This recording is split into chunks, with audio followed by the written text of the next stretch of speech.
Not can, but will. Yes. Yes. And then not will, but are. Yes. We are winning.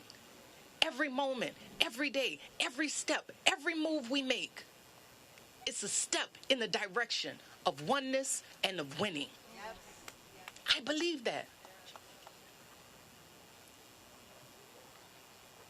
We can fix up a mixture. I'm back to the poem. Spiritual elixir, ancient traditions. We like magicians, God-like vision. We are people of beginnings, of culture, of strength. Not always have we given in to the empty threats and scare tactics of the powerless ones. Not always have we allowed the blood of our sons and daughters to color the streets while we're walking asleep, marching to the beat of death siren song. They're still wearing their sheets, nooses in reach, showing their teeth and then smiling, it seems. But I hear in the breeze, in the rustle of the trees and the dangling of the feet, they say, please, please don't let them ever forget. You see, not always have we suffered from amnesia. Not always have we forgotten.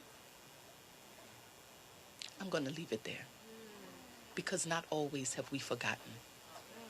This is now a time to remember, in the fullest sense of the word. Remember how to put ourselves back together again. How to put and how to help others do the same. How to walk this earth with meaning, with intention, with true love. True love. This is the realest weapon. Love is the weapon. Love is the weapon and the solution. There is nothing else. There is nothing else. Everything else is an illusion. Everything else is an illusion. But if I'm able to look at you and say, oh my God, I love you. Not some whimsical kind of love. Not some, oh, it's fleeting here, it's gone to, no, but a real love that allows us to remember. A real love that allows me to truly forgive. Back to the F word. Not forgive where I'm not holding you accountable. Not forgive where you are not responsible. But what it means to give up an old notion so that we can move in this world anew. I believe we can do it. I know we can do it. Do you believe it? Yes. Yes.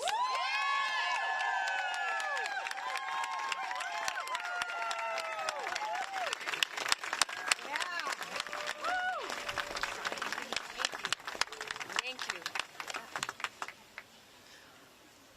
I love you.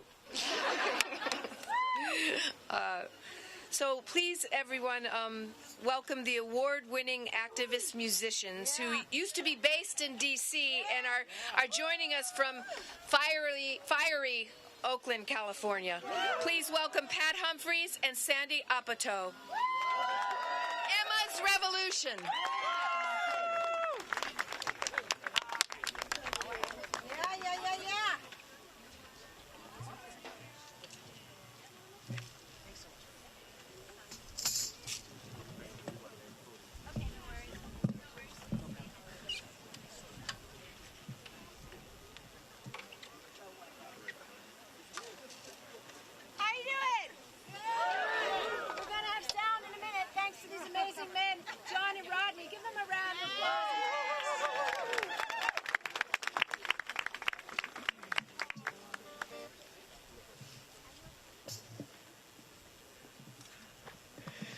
Great to be with you here. Yeah. It's great to be back in the nation's capital. You always inspire us, y'all. That's where these songs come from. I'm Emma. I'm the revolution.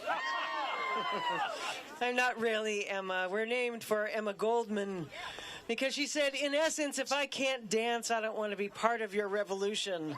That sounded like the right revolution to be part of. So I'm really Sandy O. And she's really Pat Humphries. We're so thrilled to have Kristen Arant joining us, a friend of ours for just such a long, wonderful time. And really, you are the revolution.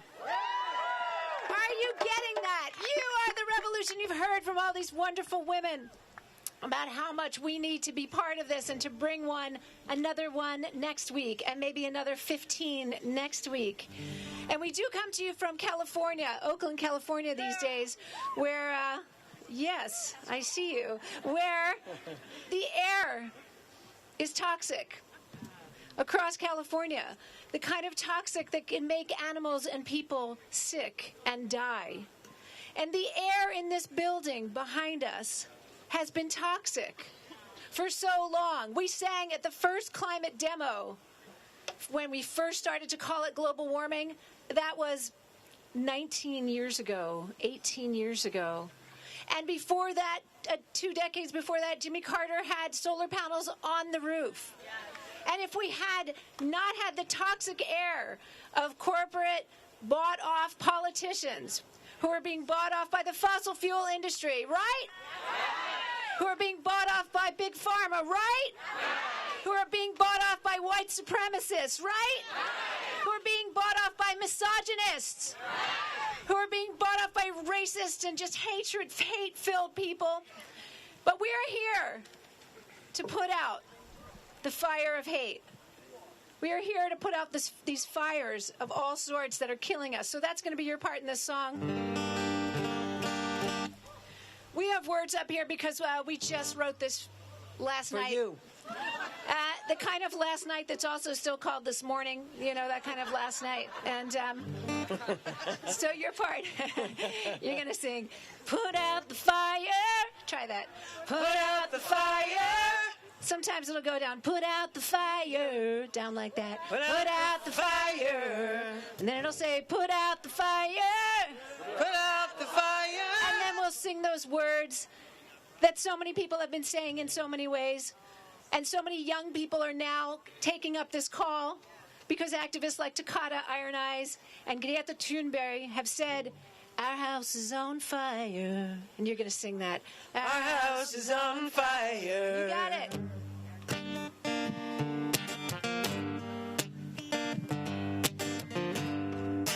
Put out the fire. Put out the fire. Put out the fire. Our house is on fire. Put out the fire. Put out the fire. Put out the fire. Our house is on fire. We love you. We hear you.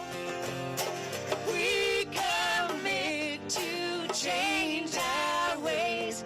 Not later, but sooner.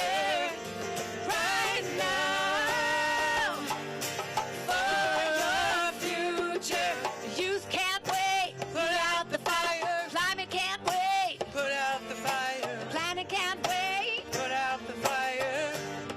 Our house is on fire. For our children. Put out the fire. And their children. Put out the fire. And their children. Put out the fire. Our house is on fire. For songbirds. For clean air. For the oceans and the bays. Not later, but sooner. But sooner. Right now, right now. For our future. Melting glaciers. Put out the fire. Rising seas. Put out the fire. Melting coral. Put out the fire. Our house is on fire. Shrinking shorelines. Put out the fire. Sinking islands. Put out the fire. Growing dry lands. Put out the fire. Our house is on fire. Let bees live. Let trees grow. Let the snow fall where it may. Not later, not later. But sooner. But sooner. Right now. Right now. For the future. Right now. For the future. Right now. For the future. We are here to put out the fire. Time is now to put out the fire. This is how we put out the fire. Our house is on fire. Thank you so much. You're all hired to be on the recording of that song. We have one more song to sing with you. You're gonna. Oh, hey. Can I hand this to you? Old neighbors, old friends. This is the best way to do a demo. And if you do as many as we do, your friends are all across the country, sustainably traveled. So we definitely come back. What are you going to do next Friday? How many people are you bringing with you? 1, 5, 10, 15. Yes. This is an amazing project. We're honored to be here. Yes. And then you'll also be gathering at the White House at 16th and H every day between November 2nd and the 11th from noon to 6 to remove Trump. And that. Let's do that. Shall we? At that demo, you can sing a parody that I wrote. You know that song, Unforgettable? But now you can sing it, So Impeachable. It's on the internet. You can get the words. You sing it next week. You can go to emmasrevolution.com or you can find it on YouTube. All right. Oh, I do. I have words. So, people, this is how we do it. We write a song, and then we look at what you are saying. That's why signs are important. That's why you're important. Do you feel important? Do you feel strong and full of love? Do you feel ready to create clean air, to bring the songbirds back if we can, to do everything we can to create a world for our future and our children? Sing with us. Gonna keep on moving forward. Keep on moving forward. Keep on moving forward. Never turning back. Never turning back.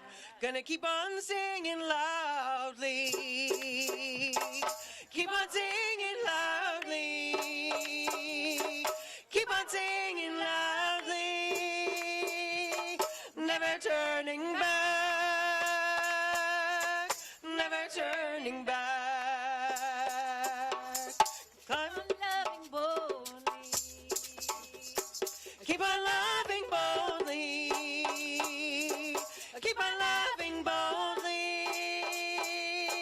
Never turning back. Never turning back. Gonna reach across our borders. Reach across our borders. Reach across our borders. Never turning back. Never turning back.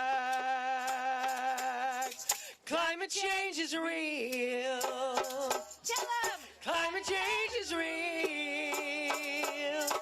Climate change is real.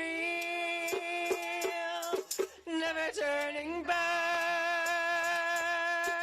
Never turning back. No new fossil fuels.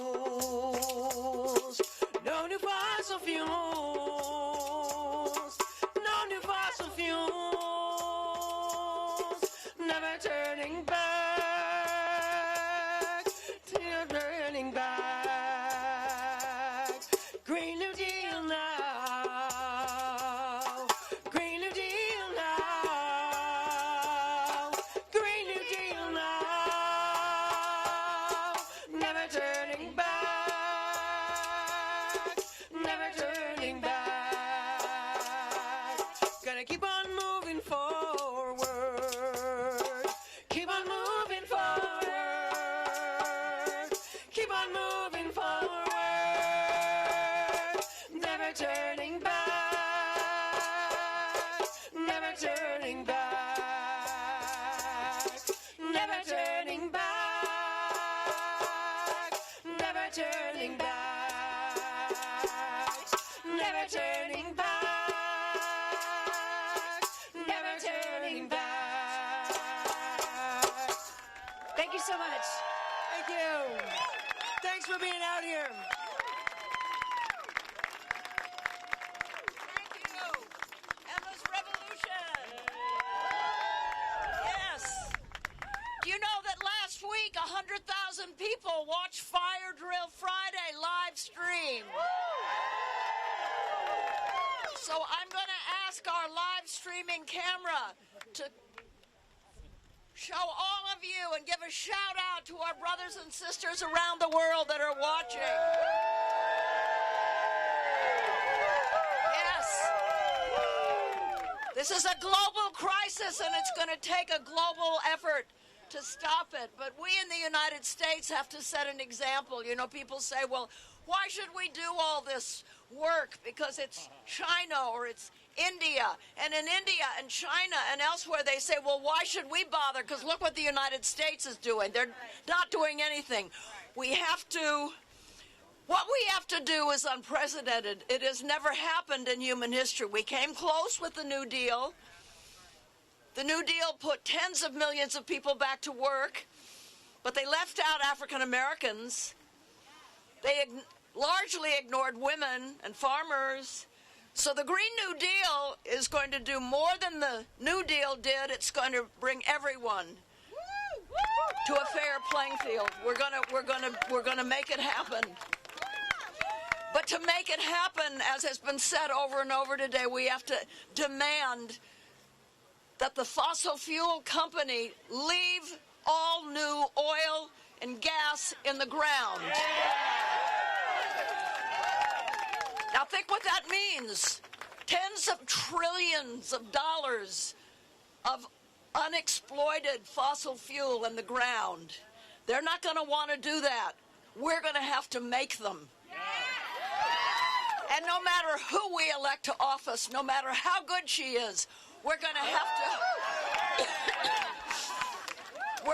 to hold the president's feet to the fire, and the Senate and the Congress and governors and state legislators all the way down the ticket. We have to vote for brave people who understand what's at stake. It's going to be very hard. We have to get used to coming out to rallies and events like this. We have to get used to filling the streets. Even the scientists say if we're going to do it, it means mobilizing people on an unprecedented level all over the country.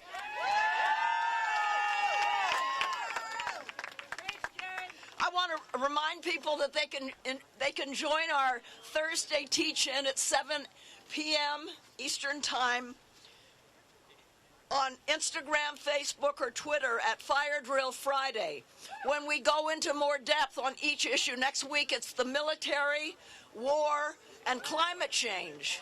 And among the people that are going to be here, Ben and Jerry's, as in the ice cream,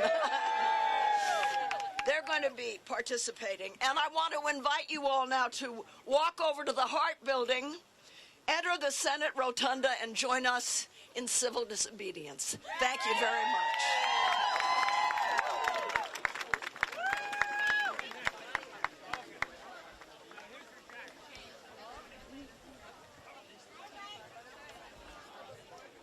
You like the bear? Okay, let's go find what it is. Can you talk to her? Hi there. I'm just filming. Are they friends? Oh, I see. I just couldn't understand. Yeah. I mean, of course, right? Not doing that together.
Microscope blows his head back. Democrats have the duty to pursue impeachment.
information is being a Facebook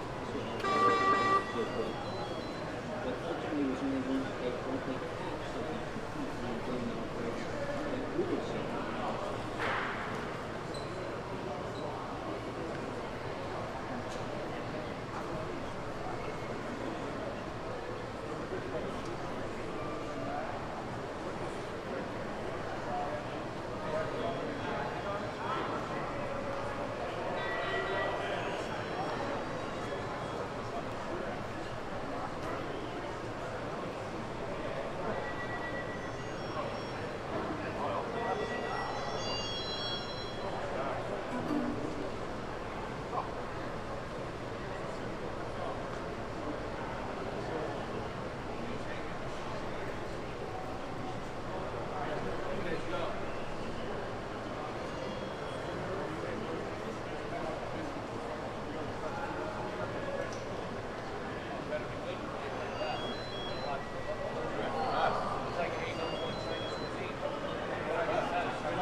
go pee, and then by Go the time pee, she yeah, gets through, definitely you'll go be pee. so just get in as fast as They're you not can. gonna. Nobody's gonna be arrested for it. Ask the cop when you go through security where the closest bathroom is, and then just come back right over here. Sorry, guys. No, Don't it's be not at sorry. all. I realized that. Oh, I'm screwed. Yeah. Don't be sorry. Oh, look, and there's looks like there's a bathroom maybe right here. Do we have to give our license right here to come in? No license. No, you just gotta It's put like yourself you're through an X-ray. The only difference between an airport and this is you don't have to show a license. I think.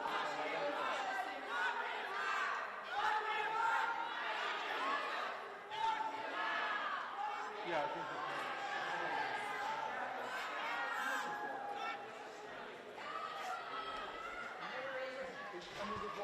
Oh, there's a line there?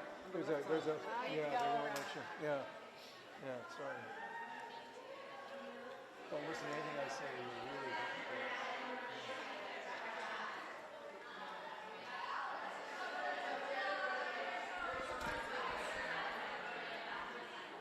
So you get what you need? Yeah, I mean, I would love to be closer to her, but you know, what are you gonna do? Oh, you know, she's right here. I know, but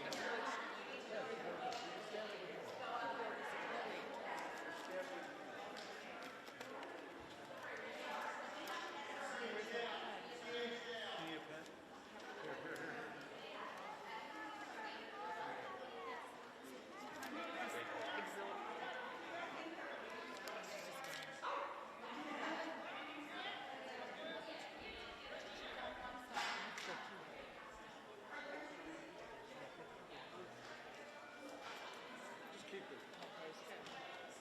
there you are. Yeah. Huh? Oh, thank you.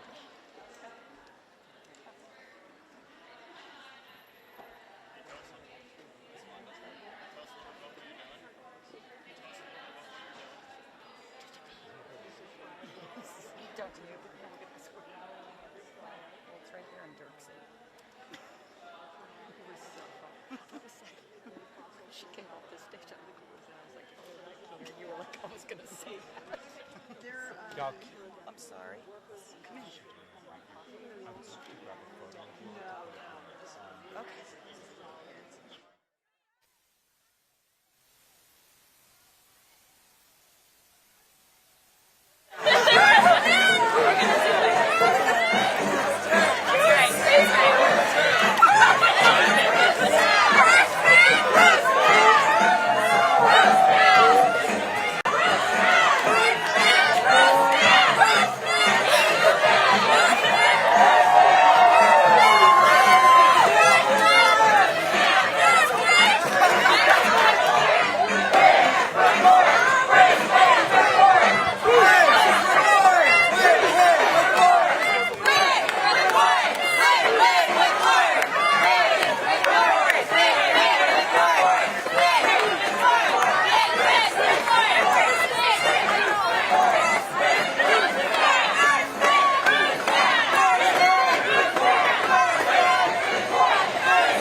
Yeah, Ben, you're right. So Ben's going to shoot the head on.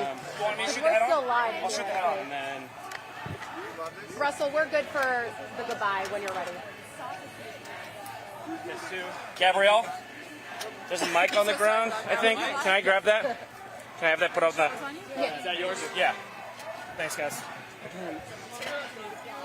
Any other mics?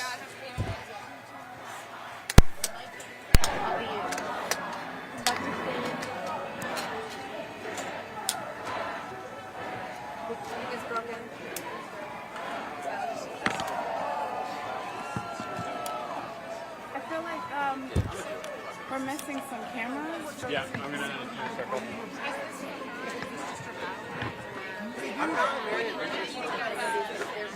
Yes, go ahead.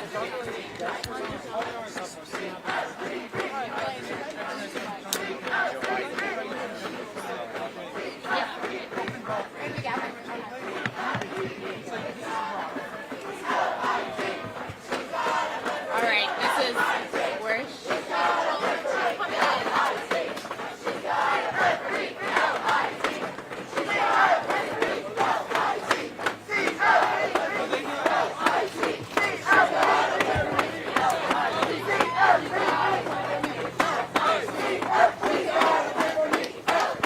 Is everyone set?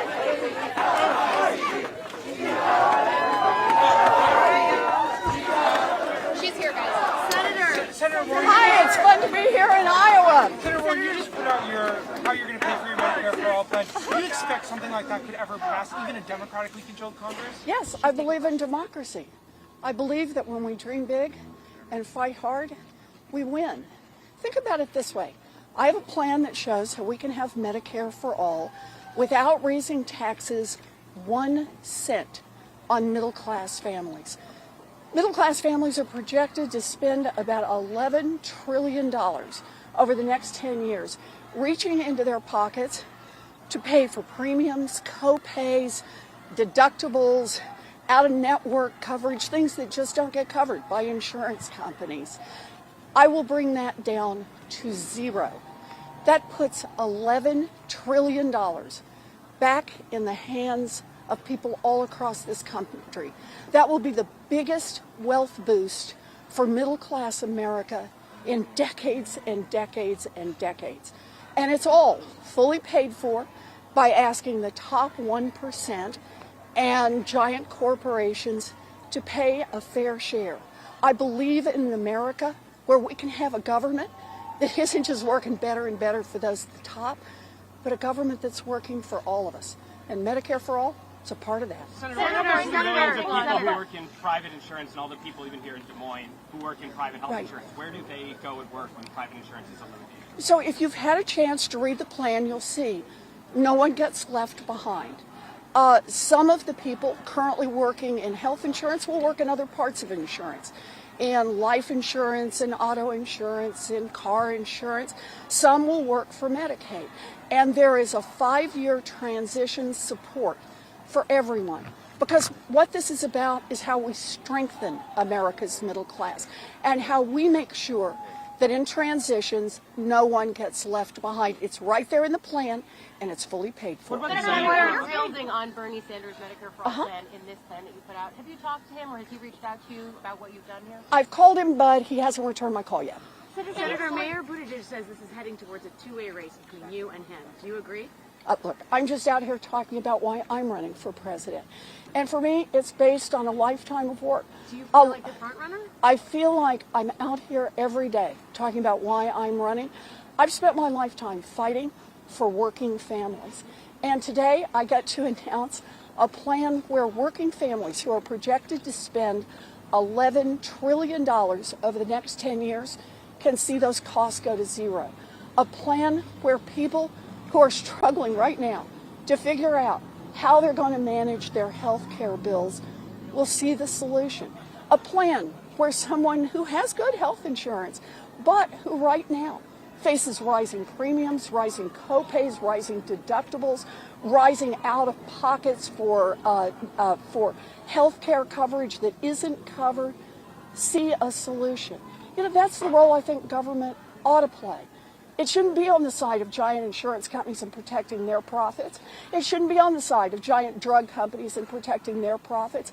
It ought to be on the side of the American people and making sure that American families have a real chance to build some economic security and dealing with health care costs without having to reach into their pockets for $11 trillion in payments over the next 10 years.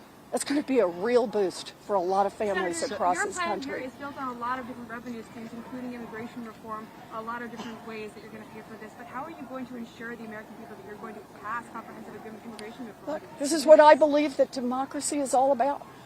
You get out, you dream big, and you fight hard for what you believe in. We talk about the things that Americans support across this country.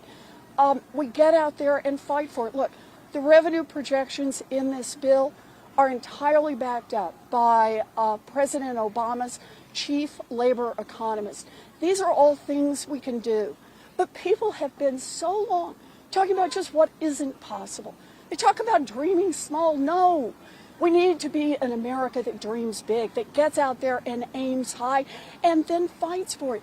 Fights for the things that most American people want to see. People want to see an America where they can get health care from the doctors they trust, not just the ones the insurance companies tell them they have to go to. They want to be able to get the drug care, the drug prescriptions that their doctor recommends, and not have some insurance company say, I'm sorry, we don't give you that drug, we give you some other drug. People just want a chance to get their health care without going broke, to get their kids educated without getting crushed by student loan debt, to have a chance to get a job and be able to pay or not have to pay for child care. These are the things we can do, and we can do them together. We just have to get out there and fight. Senator, do you think you should have, at this point in the race, had to put out a plan this detailed, or do you feel like it was premature? No, I'm delighted to do it.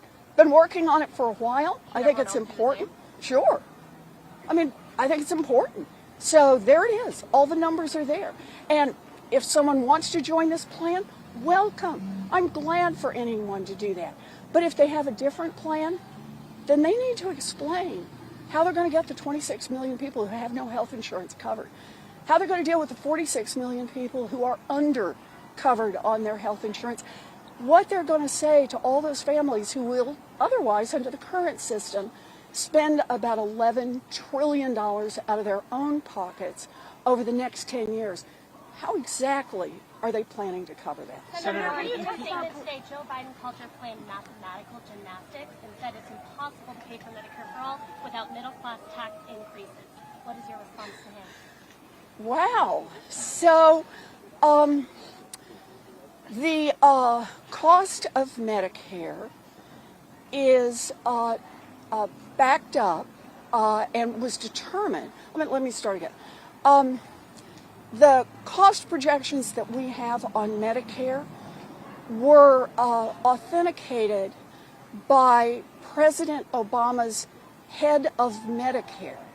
Our revenue projections were authenticated by President Obama's labor economist, and the employer contribution is already part of the Affordable Care Act that President Obama put into the Affordable Care Act. So if Joe Biden doesn't like that, I'm just not sure where he's going. We're building on Medicare for all. We're building on the Affordable Care Act. You know,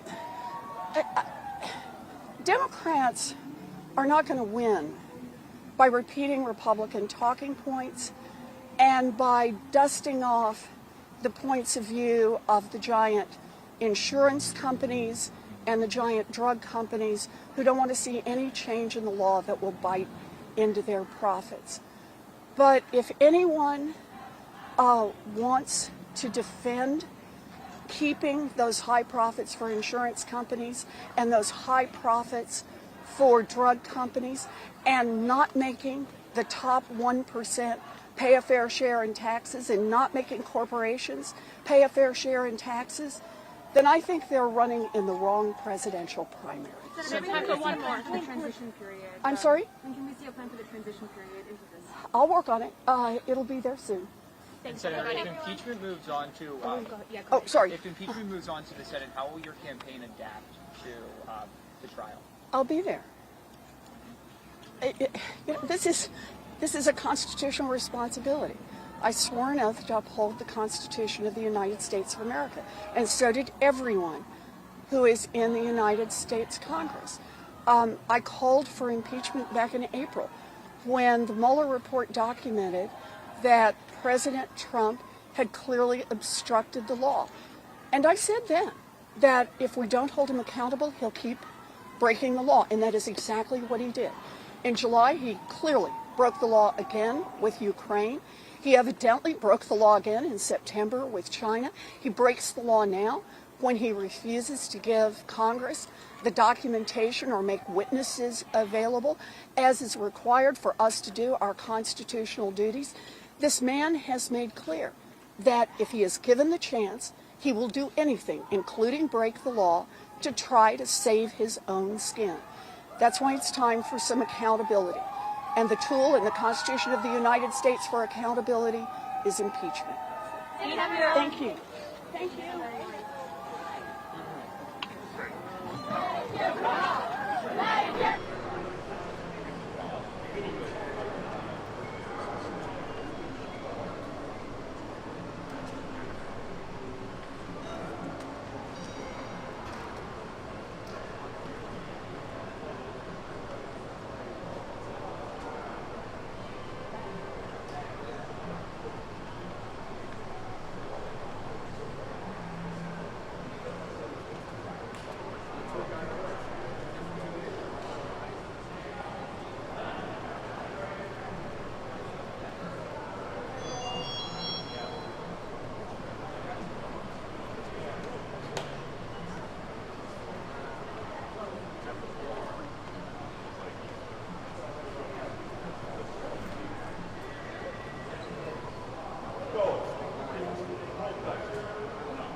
And here we go. Welcome to News Now, the Friday edition right here on Fox 10 Extra. We have 2 more hours for you of news from across the country and, of course, right here in Arizona as well. Thank you so much for joining us. Here's a look right now at the markets. It is up high, 228 points there in the green. And when we talk about numbers we like those numbers, and we like these numbers. Your 10-day Foxcast just looking like an absolute dream. You're sort of a numbers guy, Mike. I know. We're And just crunching them down today. boy, they're all good news, that's for sure. Oh, my goodness, 80.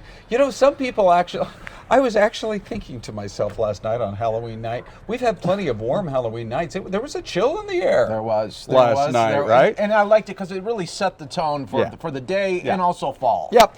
But nobody's going to complain about us getting, basically, if your high's at 80, you're spending most of the day in the 70s. That's about as picture perfect as it gets. Yes, it does. Yeah. Mike Page here alongside Ron Hoon. 2 more hours have been activated, Ron. We have activated the news coverage just for you. There should be a button where we hit, where you guys hit it. Yep. When you guys are signing off.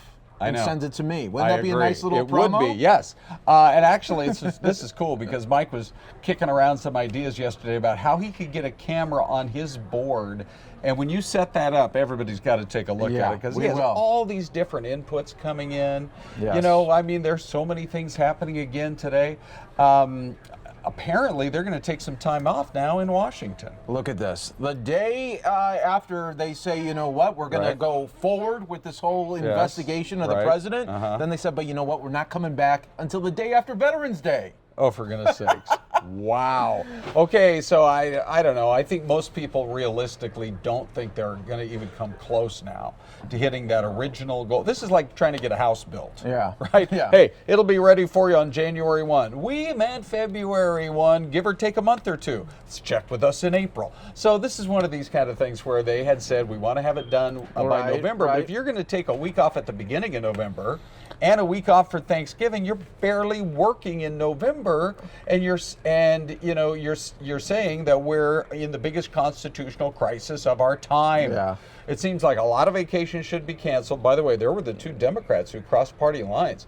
Other than that, the Republican wall, if you want to call it that, held 100%. Not a single Republican crossed the line to vote with the Democrats. 2 Democrats did vote with the Republicans. It is shaping up as intense party politics that will spill from November into December.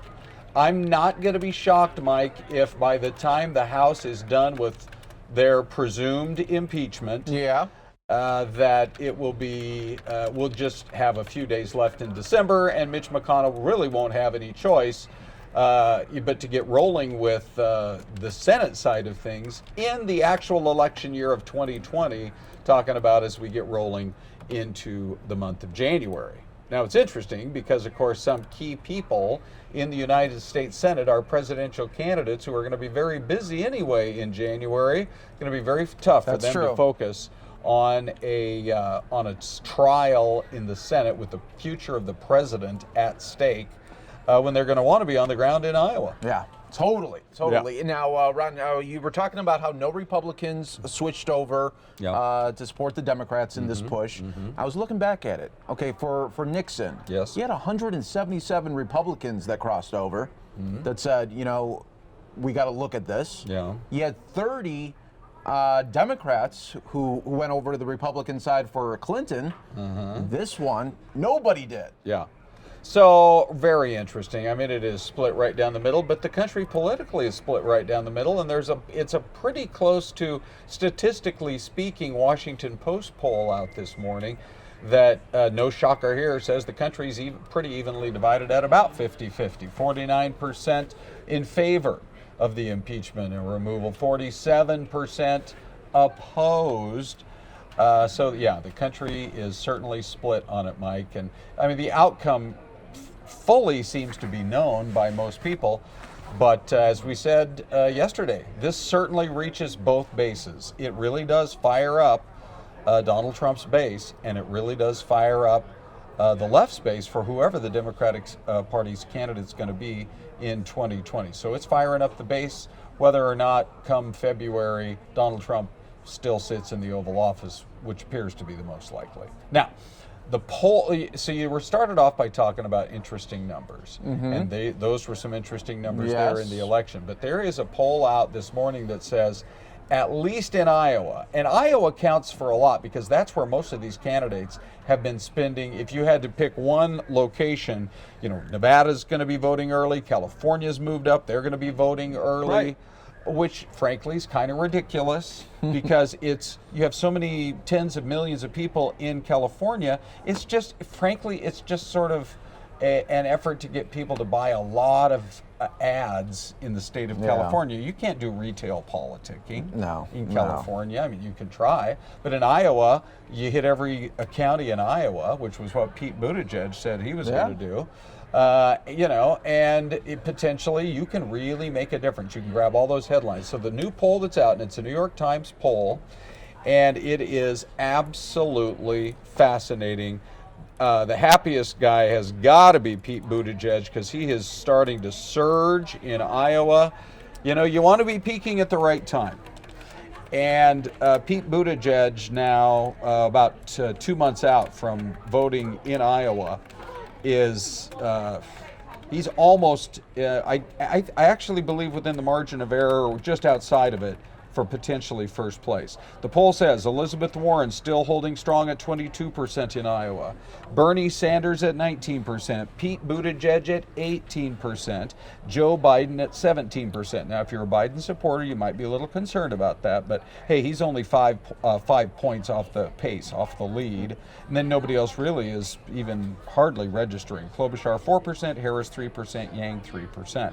So Elizabeth Warren is looking solid, and she's making big headlines today. But boy, just yesterday we were talking about how even nationally Pete Buttigieg was starting to climb into the conversation of let's start calling it the Big Four. Right. And these Iowa numbers absolutely back it up. I mean, think about the hurdle that he had to get over just when he announced that he was running for people to pronounce his name right first. Yes, I was just thinking about that, Mike. That's a hurdle. You know what's interesting about that? You're so right. 6 months ago, people were like, who? Yeah. The mayor from some small town where? Yes. Pete Buttigieg, you're trying to figure out how to pronounce his name. And last night I was making some notes on my phone, and I like to do voice to text when I'm making notes on my phone. Yeah, okay. And it spelled out Buttigieg like Siri or whoever had known the guy for years. So Apple got the memo. Yeah, apparently. I mean, it didn't, I would have easily thought that it could have been Boot, B-O-O-T-A, Edge, right, or something like that, but it just spelled out the regular Pete Buttigieg. So, yeah, I mean, he has become somewhat of a political phenomenon over the course of this season. And when you consider that coming out of that first debate, he kind of got hammered for his performance. The first and second debate, but he's hanging in there, and people are really taking a hard look at him as if in fact you want to go a little bit more moderate than Bernie or Elizabeth Warren, but you're concerned that Joe Biden will not be as good a campaigner as you originally thought he was going to be, you're probably looking long and hard at Pete Buttigieg. Look at that. Yeah. That is maybe the surprise so far of this election so far, election season. Right. I would say that plus the rise and fall of Kamala Harris. I mean, she's at 3% in this Iowa poll. In the national poll that we talked to you, the Suffolk University poll yesterday, her numbers were pretty minuscule. And yet there was that moment, she had her moment in that debate where she took on Joe Biden, where it really looked like it was potentially going to be a two-person race between her and Joe Biden. So, there are a lot of people who have been longtime fans of Joe Biden. So even if he's in fourth place in this poll, you cannot count him out. No, because the name alone right there is going to keep him in this, a good, arm's length away. Yeah. All right, let's go to the next one here. Elizabeth Warren, her, Ron, her catchphrase is, I got a plan for that. Yes. But does she have the money for those plans? Some of them, like Medicare for All, she put out how she's going to pay for it. Okay. And get this, Ron. Yes. The price tag came out today. Okay, now are we playing Price is Right rules, Mike? I mean, I don't know if it's an over-under type thing, so I'm going to say it's Price is Right rules. Okay. And it's going to cost $1 trillion. That's 1,000 billion. Woo! dollars. Yeah. I'm going to say it's going to cost $1,000 billion. Okay, $1 trillion. $1 trillion. You're going to have to times that by how many cards there are in a deck. We're talking 52. 52 trillion. Yeah. Wow. So okay. that just came out today, and we'll play a little bit later her full news conference that she did in Iowa. But right. Yeah, she was getting a lot of questions about just how could this even be sustained? Yeah. Well, this is what Joe Biden's hitting her on, and you know her argument to that, and it is going to be a pretty attractive argument, Mike, to a lot of voters. Because voters do say they want. I was just reading a really interesting interview by a guy who just dropped out of the race, Tim Ryan. The national politician out of Iowa or out of Ohio, and he said, "I really thought I'd be the guy that could connect with voters in Ohio and Pennsylvania, in the states that are going to really decide this election." But the voters, he never clicked with the voters. But he said, I learned as much in 6 months out on the campaign trail that I would have learned in 20 years in Congress. Just of how presidential campaign is run and all those kinds of things. The thing about it is, Elizabeth Warren she is probably the most accomplished campaigner out there. She was good even going into this election cycle, right? Yeah, true. She's very effective out there. I had somebody in my family who went to go see her at an Elizabeth Warren event in another state, and they came away super impressed. And this was far enough back that, it was almost like a meet and greet. Mm-hmm. You just go up and shake her hand and Sure. talk to her for a few minutes. She's clicking on all cylinders, but the question, of course, that the moderates, the Tim Ryans who are now out of the race, the Pete Buttigieg's and the Joe Bidens are saying, it's enticing to take a look at a plan that would be Medicare for all, but you just can't pay for it. That's what Joe Biden says. And her argument is, let's dream big, right? So voters have to decide on the Democratic side. Do we really mean what we say? We want a candidate, number one, 1A, 1B, 1C, 1D, all the same, can beat Donald Trump. Right. Or do we want a candidate that really appeals to our most important leanings, and who's really connecting with us on that level? Because she inspires a lot of people on the left are more inspired by her than they are by Bernie Sanders now, right? And so he calls her a capitalist. Yeah, he puts her in the category with I don't know, like she's some banker or whatnot.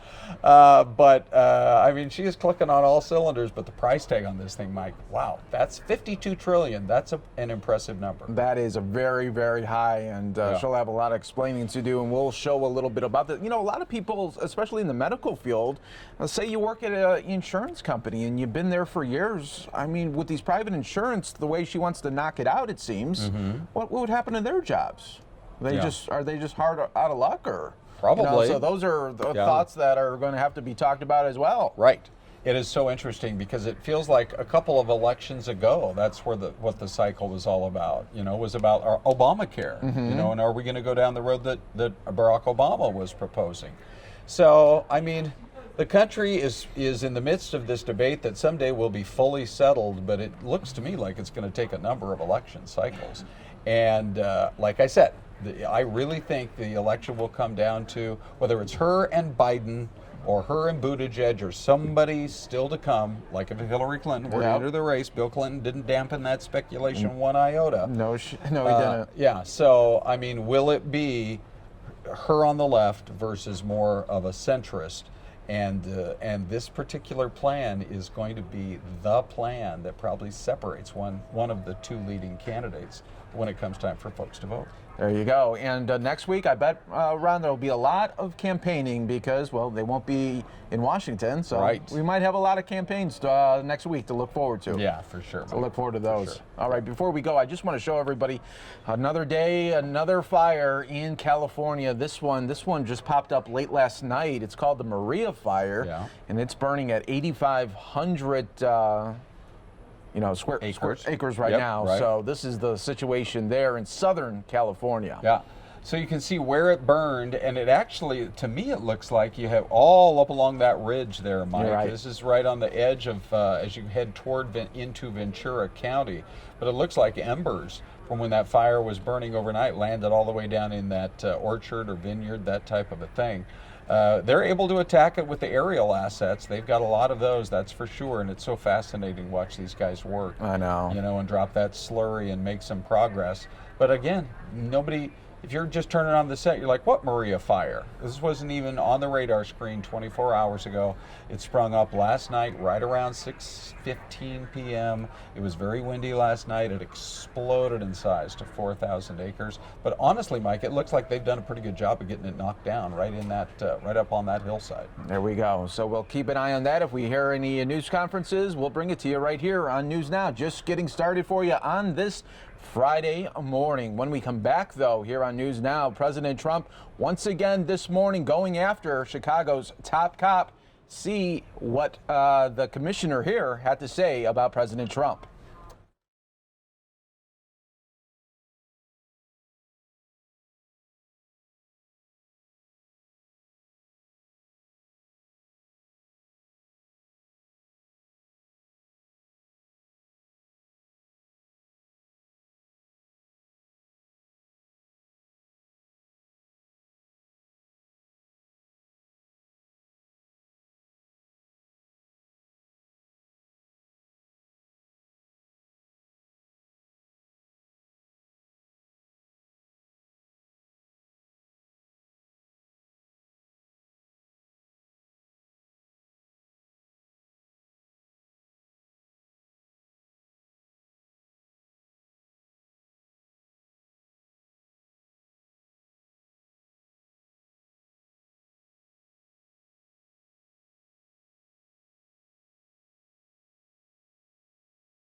Weather so good, we got to show it to you again. 10-day Foxcast looking like this. 80 degrees for today. You see the weekend there, 85 degrees for tomorrow. And then the rest of the week, mid-80s. Gotta love it right here in the Valley of the Sun. Hi, everyone. Mike Pace here. Welcome back to News Now on this Friday edition right here on Fox 10 Extra. We really do appreciate you joining us here today. We're going to go out to Chicago right now. A horrible situation that happened yesterday. A shooting happened where they got persons of interest in Chicago. Somebody shot a 7-year-old trick-or-treater girl who's dressed up as a bumblebee. That girl right now is in critical condition. Like, are you serious? Like, why would you ever? But that's a whole nother situation out there in the city. We're going to hear from Chicago's top cop right now about that investigation. You're also going to hear what he has to say about President Trump as he was once again attacked by the president via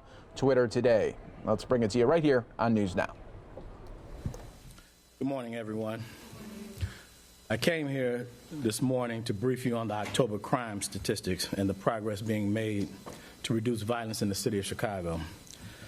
But none of that matters if parents that live in certain communities can't even take their children out on Halloween.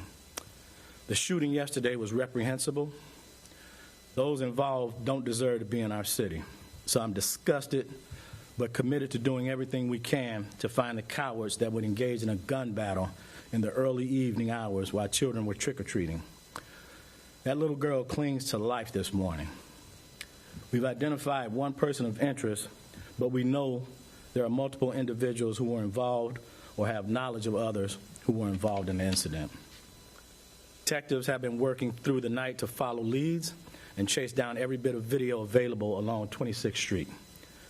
The response from the Little Village community has been overwhelming, and I want to thank everyone in the Ogden District for their diligence.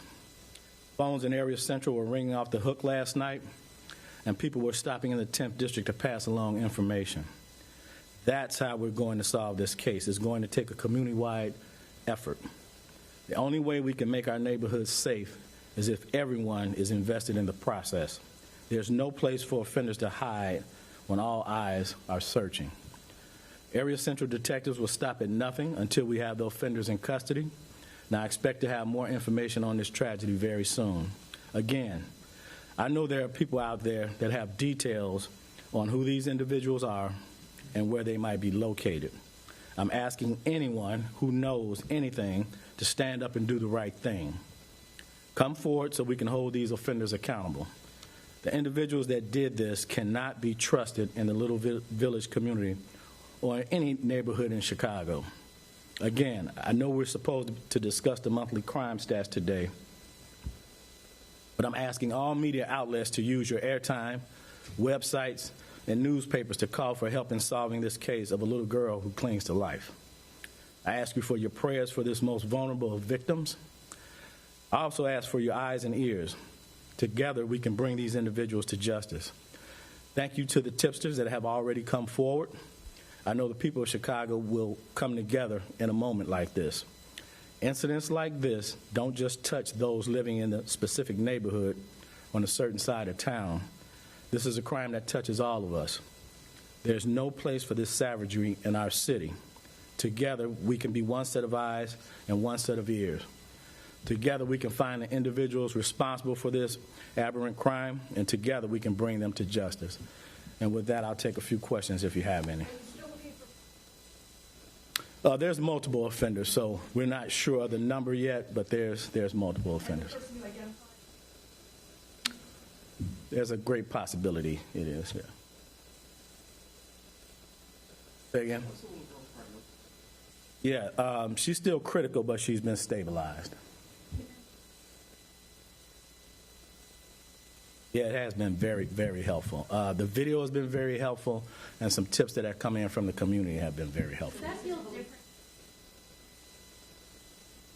You and your predecessor.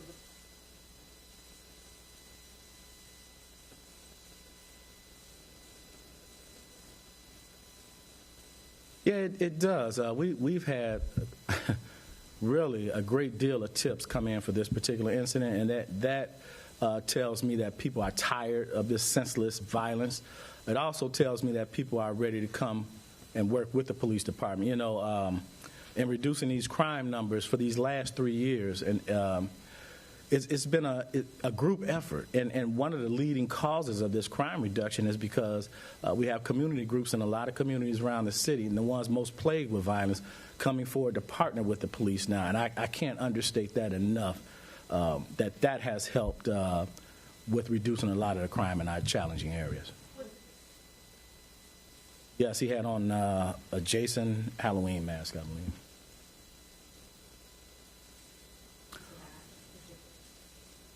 Well, the video was very helpful, but then tips also, you know, so it was a combination of things.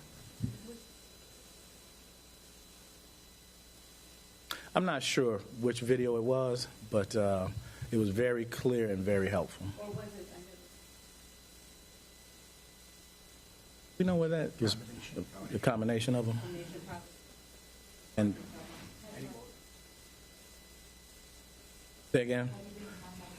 Not yet, but I plan on reaching out today. But we think right now at this point it was gang related. Yeah, well, obviously the little girl wasn't the target. We think two gangs were having a dispute, and one of them shot at the other. Not crossfire, but she just was in the wrong place at the wrong time. The other? Correct. We think he was probably talking. No. I believe he was shot in the hand. We won't discuss that right now. All right.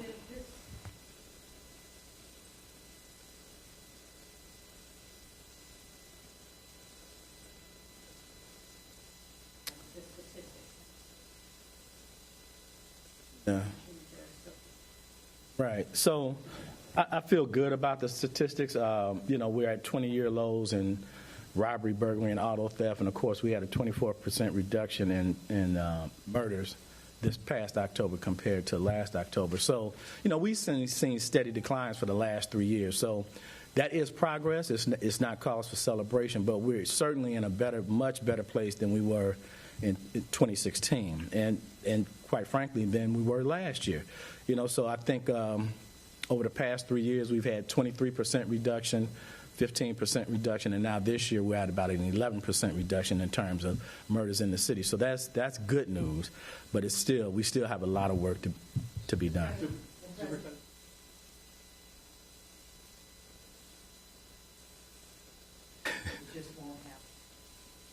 Okay. You know what? Look, I've been here for 31 years fighting crime in this city. I don't worry about any external stuff. I worry about what we have in front of us.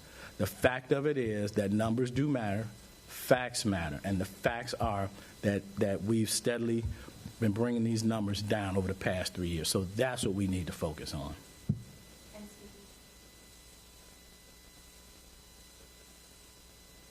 What's the point? I don't need to respond to him. Okay, thank you all. Thank you. All right.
And News Now continues on this Friday. Beautiful look at downtown Phoenix there in the distance on this Friday as we are looking at about 80 degrees for today, 85 for tomorrow. So we are definitely in that sweet spot here as we start November. Hard to believe it's already November 1st. Where has the year gone? Well, it's going to go even faster in the year of 2020 because that's an election year and it's just going to be rally after campaign. We'll have it all for you right here on News Now. So just buckle up, folks. 2020 is upon us.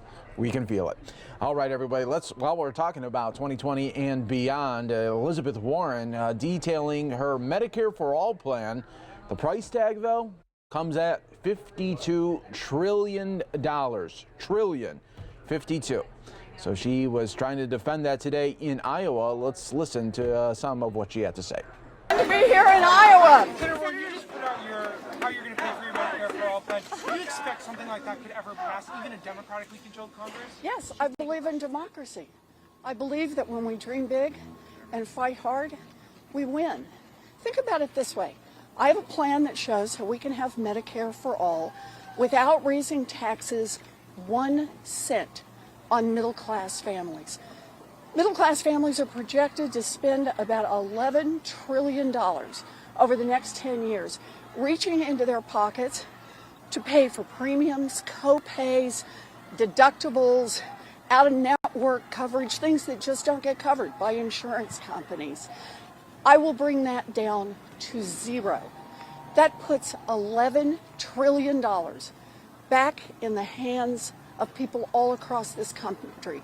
That will be the biggest wealth boost for middle-class America in decades and decades and decades. And it's all fully paid for by asking the top 1% and giant corporations to pay a fair share. I believe in an America where we can have a government that isn't just working better and better for those at the top, but a government that's working for all of us. And Medicare for all, it's a part of that. Millions of people who work in private insurance and all the people even here in Des Moines who work in private health insurance, where do they go and work when private insurance is eliminated? So if you've had a chance to read the plan, you'll see no one gets left behind. Some of the people currently working in health insurance will work in other parts of insurance, in life insurance and auto insurance and car insurance. Some will work for Medicaid. And there is a 5-year transition support for everyone. Because what this is about is how we strengthen America's middle class and how we make sure that in transitions, no one gets left behind. It's right there in the plan, and it's fully paid for. You're building on Bernie Sanders' Medicare for All plan in this plan that you put out. Have you talked to him, or has he reached out to you about what you've done here? I've called him, but he hasn't returned my call yet. Senator, Mayor Buttigieg says this is heading towards a two-way race between you and him. Do you agree? Look, I'm just out here talking about why I'm running for president. And for me, it's based on a lifetime of work. Do you feel like the front runner? I feel like I'm out here every day talking about why I'm running. I've spent my lifetime fighting for working families. And today I got to announce a plan where working families who are projected to spend $11 trillion over the next 10 years can see those costs go to zero. A plan where people who are struggling right now to figure out how they're going to manage their health care bills will see the solution. A plan where someone who has good health insurance, but who right now faces rising premiums, rising co-pays, rising deductibles, rising out-of-pockets for health care coverage that isn't covered, see a solution. You know, that's the role I think government ought to play. It shouldn't be on the side of giant insurance companies and protecting their profits. It shouldn't be on the side of giant drug companies and protecting their profits. It ought to be on the side of the American people and making sure that American families have a real chance to build some economic security. And dealing with health care costs without having to reach into their pockets for $11 trillion in payments over the next 10 years, that's going to be a real boost for a lot of families across this country. Your plan here is built on a lot of different revenue streams, including immigration reform, a lot of different ways that you're going to pay for this. But how are you going to ensure the American people that you're going to pass comprehensive immigration reform? Look, this is what I believe that democracy is all about. You get out, you dream big, and you fight hard for what you believe in. We talk about the things that Americans support across this country. We get out there and fight for it. Look, the revenue projections in this bill are entirely backed up by President Obama's chief labor economist. These are all things we can do. But people have been so long talking about just what isn't possible. They talk about dreaming small. No. We need to be an America that dreams big, that gets out there and aims high, and then fights for it. Fights for the things that most American people want to see. People want to see an America where they can get health care from the doctors they trust, not just the ones the insurance companies tell them they have to go to. They want to be able to get the drug care, the drug prescriptions that their doctor recommends, and not have some insurance company say, I'm sorry, we don't give you that drug, we give you some other drug. People just want a chance to get their health care without going broke, to get their kids educated without getting crushed by student loan debt, to have a chance to get a job and be able to pay or not have to pay for child care. These are the things we can do, and we can do them together. We just have to get out there and fight. Senator, do you feel like you should have, at this point in the race, had to put out a plan this detailed, or do you feel like it was premature? No, I'm delighted to do it. Been working on it for a while. I think it's important. Sure. I mean, I think it's important. So there it is. All the numbers are there. And if someone wants to join this plan, welcome. I'm glad for anyone to do that. But if they have a different plan, then they need to explain how they're going to get the 26 million people who have no health insurance covered, how they're going to deal with the 46 million people who are under covered on their health insurance, what they're going to say to all those families who will otherwise, under the current system, spend about $11 trillion out of their own pockets over the next 10 years.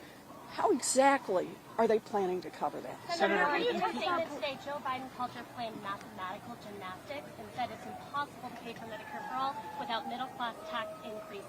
What is your response to him? Wow. So, the cost of Medicare is backed up and was determined. Let me start again. The cost projections that we have on Medicare were authenticated by President Obama's head of Medicare. Our revenue projections were authenticated by President Obama's labor economist, and the employer contribution is already part of the Affordable Care Act that President Obama put into the Affordable Care Act. So if Joe Biden doesn't like that, I'm just not sure where he's going. We're building on Medicare for all. We're building on the Affordable Care Act. You know, Democrats are not going to win by repeating Republican talking points and by dusting off the points of view of the giant insurance companies and the giant drug companies who don't want to see any change in the law that will bite into their profits.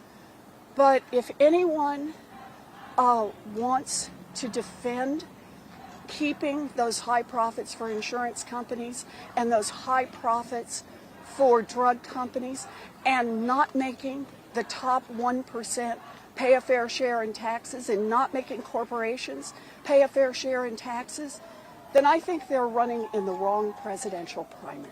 Senator, one more for the transition period. I'm sorry? When can we see a plan for the transition period into this? I'll work on it. It'll be there soon. And Senator, if impeachment moves on to if impeachment moves on to the Senate, how will your campaign adapt to the trial? I'll be there. This is a constitutional responsibility. I swore an oath to uphold the Constitution of the United States of America, and so did everyone who is in the United States Congress. I called for impeachment back in April when the Mueller report documented that President Trump had clearly obstructed the law. And I said then that if we don't hold him accountable, he'll keep breaking the law, and that is exactly what he did. In July, he clearly broke the law again with Ukraine. He evidently broke the law again in September with China. He breaks the law now when he refuses to give Congress the documentation or make witnesses available, as is required for us to do our constitutional duties. This man has made clear that if he is given the chance, he will do anything, including break the law, to try to save his own skin. That's why it's time for some accountability. And the tool in the Constitution of the United States for accountability is impeachment. Thank you. Thank you.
Welcome back, everyone, here to News Now. You can see the stock market there, Dow Jones up 260 points there in the green. We'll continue to take a look at it throughout the show right here on Fox 10 Extra. But thank you so much for joining us here on News Now, where we try to bring you events and live feeds from all over the country as they are happening. And that's exactly what we're going to do and continue to do throughout the day here today. We're going to take you out near San Diego, where we're getting a border security update right now live. Unity. Keeping lanes open and hours steady and steady hours for commercial traffic. As noted by CBP officials earlier this week in El Paso, the engagement with the government of Mexico has helped significantly. Still in the midst of this turmoil, under extraordinary and challenging circumstances, our officers went above and beyond to assist those in need, responding to 1,222 medical assists at our local ports of entry this past year. Also want to emphasize at this point, the United States is a welcoming nation. We recognize the importance of international trade, travel, migration, and welcome those who have respected our laws and legally sought entry into the United States using one of our ports of entry. But for those who wish to ignore our laws, our message is this: stop. We will not tolerate or ignore those who attempt to circumvent our laws or intend to do us harm. As you have already heard today, our mission is incredibly complex, and we have not yet touched upon the other aspects of the daily work we do here at the border. Our uniformed personnel and thousands of career professionals who support them keep our country safe in countless ways. With that, I'd like to turn it over to Acting Chief Scudder. Good morning. Thank you, Director Flores, and thank you all for being here today. The men and women of CBP in San Diego are the backbone of local border security. They work the front line day in and day out with vigilance, integrity, and service to country, oftentimes at great personal sacrifice. Their efforts are the reason we have the level of operational control that we do, and the reason the border region is thriving. During fiscal year 2019, the San Diego sector continued with its risk-based strategy, utilizing the 3 pillars of information, integration, and rapid response.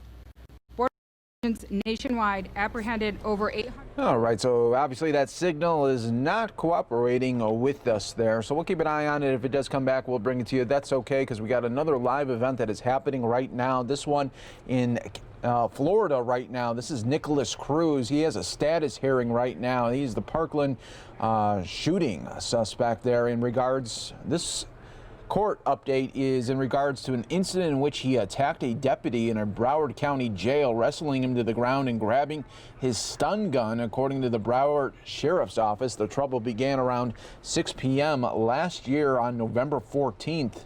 As the sergeant was in a day room area guarding Cruz, according to the incident. And that's when, where they say Cruz jumped the security guard. So let's listen into this one right here on News Now. To court every single time. This court has not done that. You've had several hearings where he hasn't been present. And the state's response to Pede would be, Your Honor, that case involved, they were in trial. And there was a question about the defendant waiving his rights, and they actually went to the jail and colloquied him. So I would say that it doesn't apply here because you have yet to do the colloquy, and also the fourth has said you were correct in your order of April 8th, and that you could go ahead and conduct a colloquy on substantive issues, the issues that we have here today, the death motions.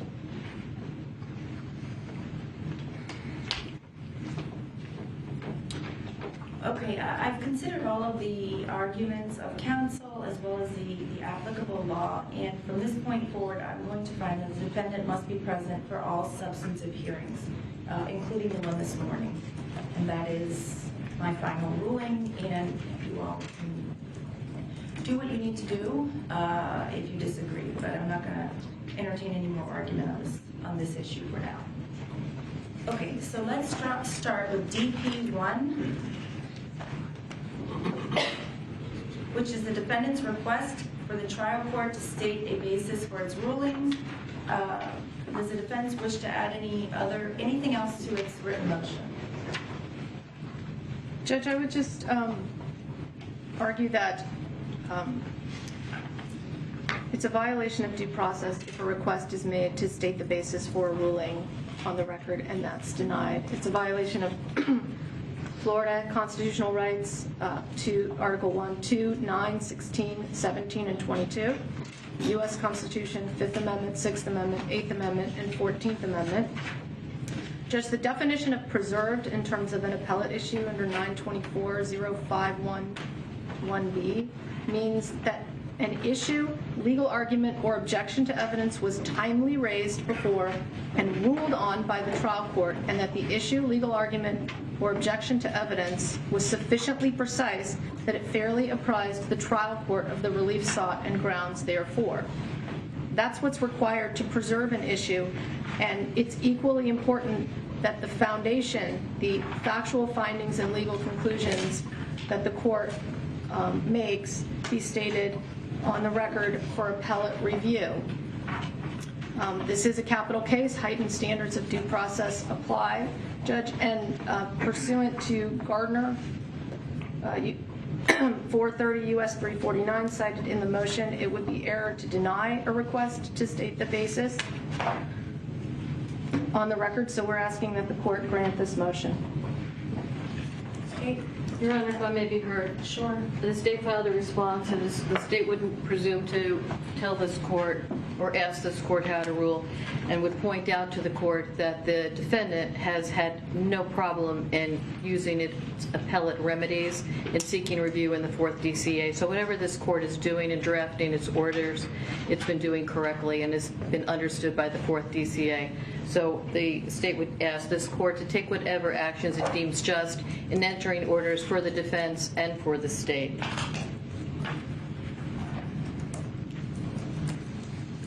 The defense motion fails to state any specific ruling that you believe I have not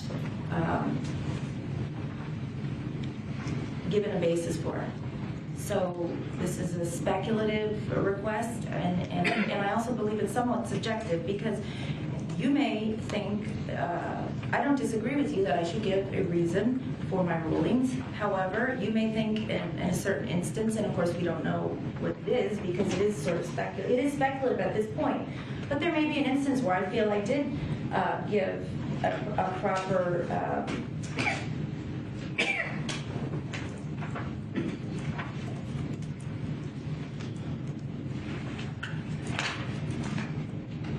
basis for my ruling, and you disagree. So I'm going to deny this motion, not because I don't intend to give a legal basis for my rulings, but because I don't think we're there yet. Of course, if you feel that I haven't given a legal basis for a ruling, you can bring it to my attention at the time, and we'll go from there. Okay, so with regard to DP2, motion for disclosure. Judge, I'm sorry, can I just have one minute? Sure. Okay.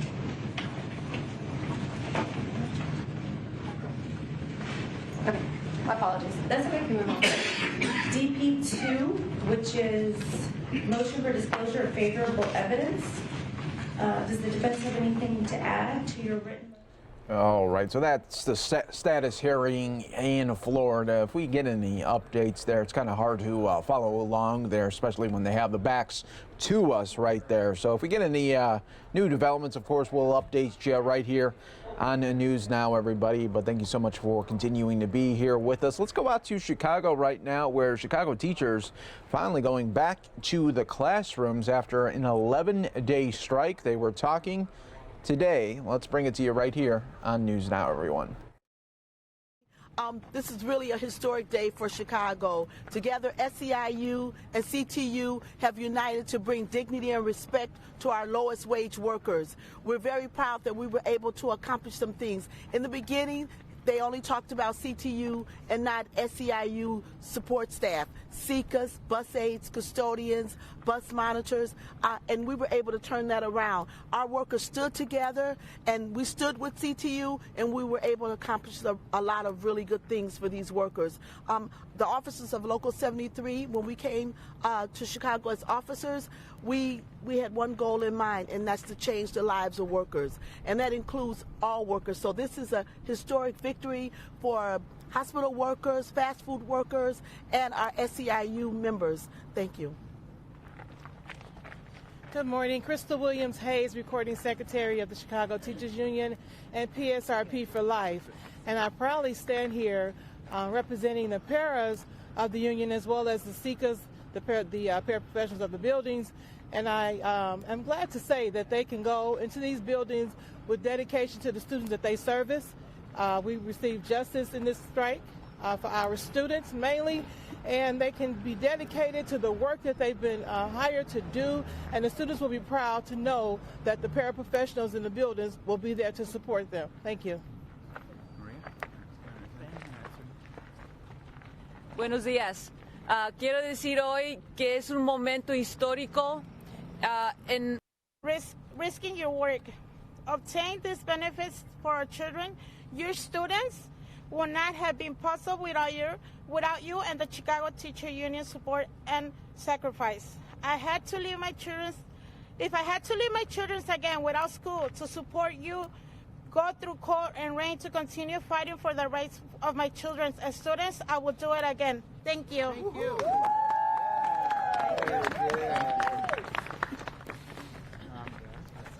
Is that it? Yeah. Do you have any questions? Jesse, you said you needed a clear win the other day. Is this a clear win? I think we're going to be able to go in these buildings, look each other in the eye, and say this contract is going to make a difference in the lives of our members and the lives of students. I would see that in terms of the guarantees for staffing and the fact that this is a contract that guarantees that over the next 5 years, we'll have a nurse in every building, a social worker in every building. I think for the the neediest schools, there's really a lot of relief on class size. All schools will get some relief.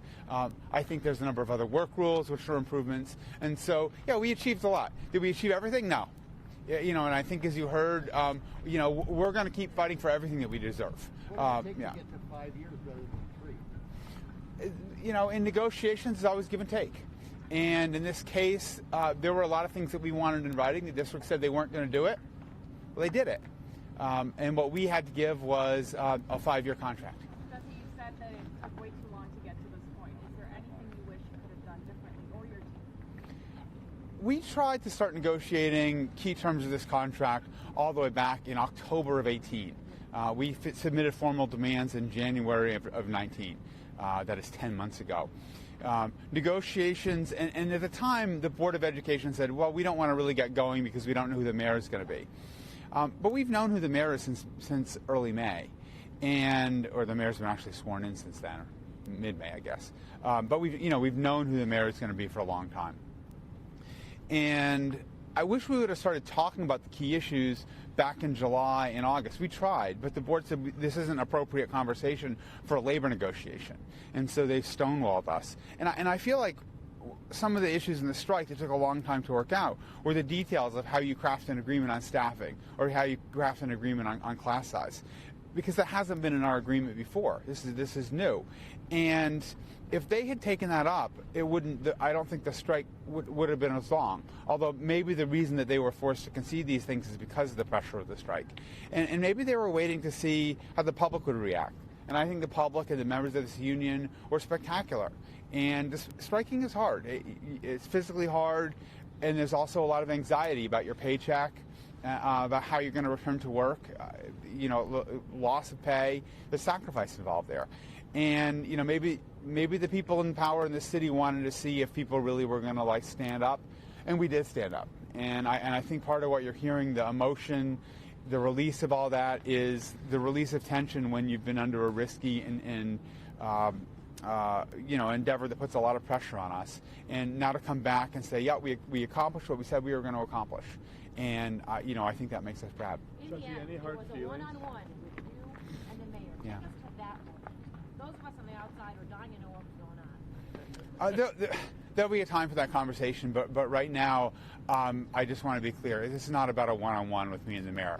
This is about 30,000 members, CTU and SEIU together. That's what accomplished this. Something did take you over the finish line. There'll be time for that, but right now, this is about us walking into this building together.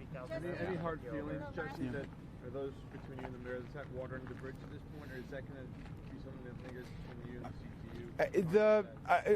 Really, today is not about the mayor. It really isn't. This is about the fact that we had people in every neighborhood in this city from Hegwich to Yale School to the north to Norwood Park, all the way throughout this city, who were out in their communities, walking picket lines. You had more than one union. We had support from around the country. That's the important part of this moment. And to the extent that, the city is, the people of power in the city are represented by a political leader, and members are represented by a union leader. That's where those forces get together in a room. But really, what this is about is it's about all the people who are involved in it. So I want to keep talking about that right now. Yeah. Relationships change. Mm-hmm. Students are mostly teachers and parents. It's difficult after being away this long. Sometimes teachers and parents aren't friends anymore. How do you go about going for the future? Maybe other people should talk to this too. I will just say that personally, and I know a lot of our members felt tremendous support from our parents, and that our parents understood that what we were doing is making a personal sacrifice, losing pay, fighting for things that don't come home with us in our paychecks. I'm a parent. Yeah, I've got 2 kids in schools.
And welcome back, everyone, here to News Now. One more hour for you loaded up on Fox 10 Extra. Thank you so much for joining us. We take you out to Southern California right now, where another day, another wildfire that is starting up there. This is the Maria fire. Right now, it's threatening avocado and citrus crops.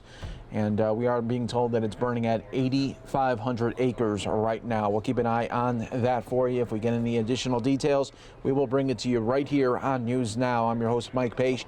Thank you so much for joining us as we always try to bring you from coast to coast as we take on the day's stories as well as the news conferences that we just don't show about 30 seconds of a bit. We'll show it to you in its entirety. That's the way we like it right here on News Now. You get to see the whole story, just like if you were part of the news there gathering process yourself. Hi, everyone, as we continue to bring you the latest coming through right here. Let's take you back out to Southern California right now. I had this for you a little bit ago, but the shot froze up. I think it is stabilized right now. We're getting a border security update near San Diego. Let's bring that to you right here on News Now. 72 assaults the prior fiscal year. Agents regularly risk their own lives to aid distressed aliens, some of whom knowingly put themselves in harm's way to avoid apprehension.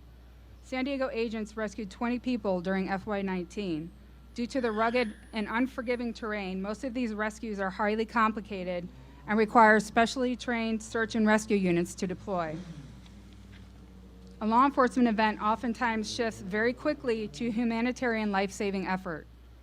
On Valentine's Day in 2019, in the midst of a severe winter storm, and after performing at least one rescue already that evening, agents were notified of 2 underage brothers who were lost in a remote and mountainous area east of Chula Vista.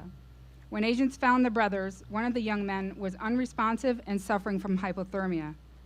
One agent used his outer clothing to wrap the unresponsive subject while laying down next to him, body to body, in order to transfer his body heat, making every effort to save the young man until further support arrived. 6 weeks later, this young man recovered and was able to reunite with his family. This is just one example of what we do every single day. During FY19, San Diego benefited from significant new border wall construction. With increased infrastructure, programs like the Migrant Protection Protocols, and support from foreign governments, we have seen a significant decrease in apprehensions over the last 6 months. In March of 2019, San Diego sector had a monthly high of 6,892 arrests, which dropped to 3,472 arrests in September. In December of 2018, our other than Mexican apprehensions were 73% of our total apprehensions. By September of 2019, that number had dropped to 18%. This clearly affirms that the aforementioned projects, programs, and partnerships are having the desired effect of deterring and impeding illegal border crossings. Before I close, I would like to recognize the agents of San Diego sector for their outstanding work ethic over the last year and always. I am extremely proud to share that 14 San Diego sector Border Patrol agents have been nominated for Distinguished Service Awards and will be honored at the DHS Secretary's Awards ceremony later this month. This past year has taken a tremendous toll on our agency, our agents, and their families. Nonetheless, we continue protecting America every day. The results noted here today are a direct reflection of the hard work the professional men and women of CBP do while serving honorably and courageously protecting our communities. Thank you. Now I'd like to turn the podium over to Director Sutherland. Good morning and thanks for coming out today. I'm Tim Sutherland, Director of Air and Marine Operations for CBP here in California. And for those of you that are not familiar with Air and Marine, we are the nation's leading aviation and maritime law enforcement organization. Our primary mission is detection, monitoring, and interdiction of inbound smuggling threats to the United States of America. We do this daily alongside of Office of Field Operations and United States Border Patrol. We do it at the ports, at the land, in between those ports, and along the entire U.S. coastline. During the past fiscal year, our Air and Marine agents flew more than 8,700 hours, and we floated more than 3,700 hours, securing the borders in Southern California.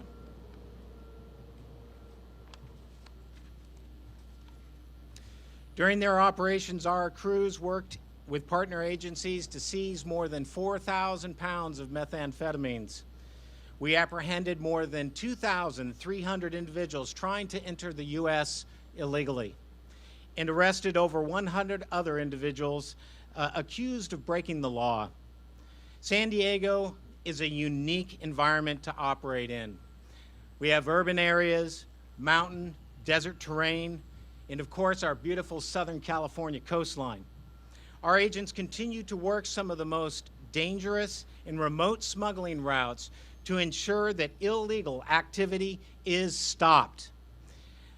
Those in trouble are rescued, and the border remains secure.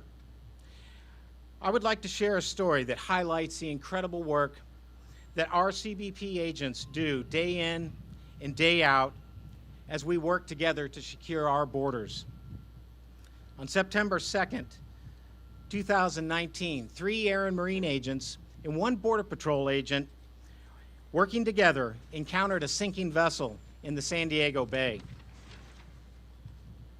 We immediately conducted life-saving operations. The agents provided life vests and pulled 9 people to safety from the water. Coast Guard and San Diego Harbor Police also participated, and they assisted with the transport of 9 people in the recovery of the sinking vessel. Not more than 30 minutes after that event took place, those agents received another radio call advising of a vessel fire out in the Coronado Bridge area. The crew activated their emergency lights and sirens and quickly headed out to that area where there was a 38-foot vessel billowing smoke from the engine room. They quickly jumped on board. They rescued 3 individuals from that vessel, brought them back over to the CBP vessel where they could be put safely. Then those agents turned right back around, got onto that burning vessel, and put out that fire down in the engine room. Later, the Coast Guard and the Harbor Police showed up. They were able to help transport that burning vessel back to the shore after the fire had been put out, and took those people back to the shore where they could be safely treated. 2 of our CBP agents that day did end up going to the hospital for treatment, but were released without any major injuries.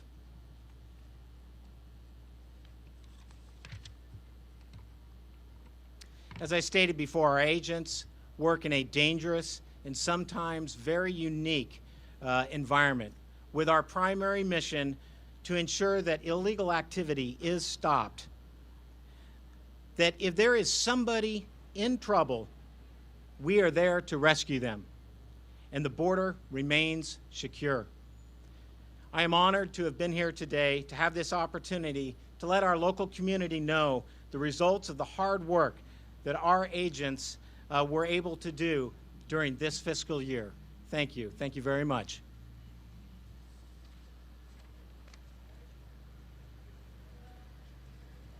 Thank you, sir. We will begin to take your questions now. When you are called upon, please state your name and media outlet. And if you would, please limit your question to 1 question at a time so that others have a chance to ask their question. Thank you.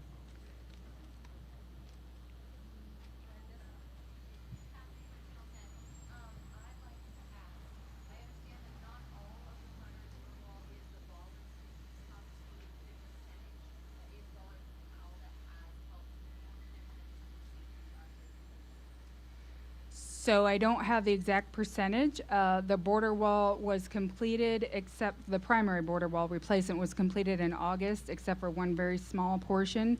It is, I believe, all bollard. Is that correct? Yeah.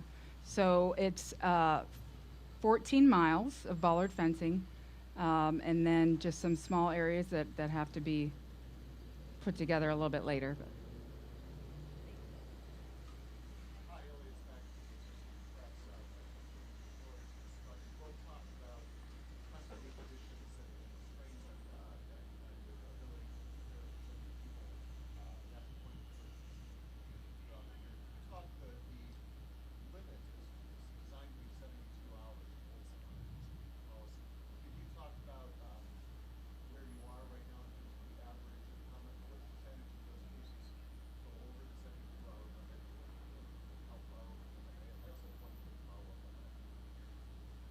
Sure. So our attempt, as I mentioned earlier, right, our facilities are short-term facilities. That's what they're built to be, and that's the intent.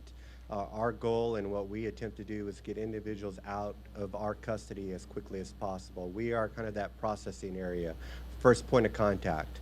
And from there, depending on what the circumstances we're dealing with, will depend on what happens next to that individual that we have in our custody. So we make, every day there are people who are moved out of our custody within that 72-hour mark that we attempt to strive to get to every day. But every day I will tell you, just from an OFO standpoint, that every day we'll have somebody that goes over that 72 hours, and that could be for a number of reasons. That could be because of the medical conditions, medical care, hospital watch. That could be for processing, for waiting for what the next step of the process is, whether they're going into detention or where that is. So that translates to different tick times, what we call them, time in detention times every single day for us. But we will have folks in our custody over 72 hours. It will probably be every single day for us. But that time has come down. As the numbers continue to come down for us, as we see the numbers drop for us, those numbers continue to come down as far as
Welcome back, everyone, here to News Now. We are awaiting the Kentucky governor. He will be with the Vice President Mike Pence. They will be doing this news conference today, and we will feature that as soon as they come to the podium. I'm thinking it'll be pretty soon right here. This is in Williamsburg, Kentucky.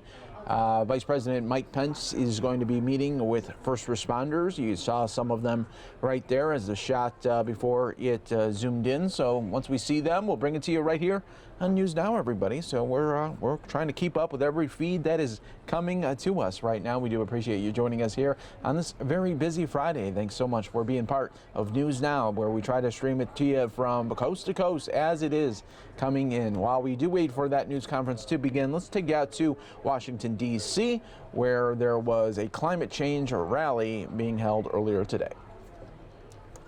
No new? No new? No new? No new? No new? Yes. And women also demand a Green New Deal. Women demand? Women demand? Women demand? Women demand? Thank you all so much for coming. Keep up the fight.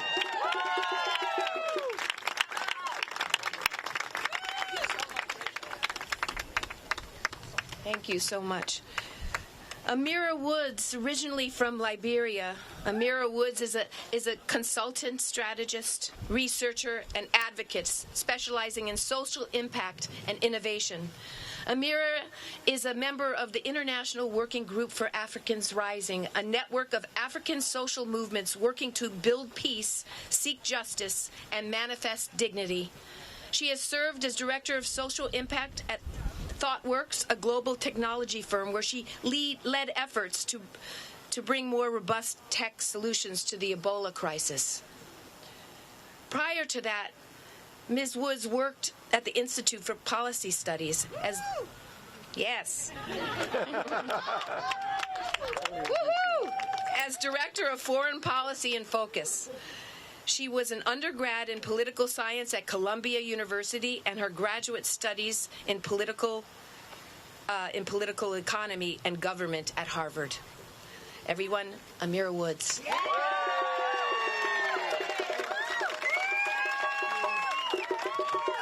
morning, everyone. Good morning, everyone. Good morning, everyone. Oh, it feels so amazing to be here with all of you. We turned around the corner and I saw all. On the first day where we have to wear our winter coats and bundled up, you came. You put your bodies on the line. You're here. You're standing for a future that the world demands. So you all, I guess I'm just here to say thank you. To say keep going, we're just beginning, right? We know the statistics are grim. We saw a report just yesterday that pointed out that 150 million people will be living in communities underwater because of rising sea levels in a very short period of time. And we say that that's the future, but we know that's happening already today.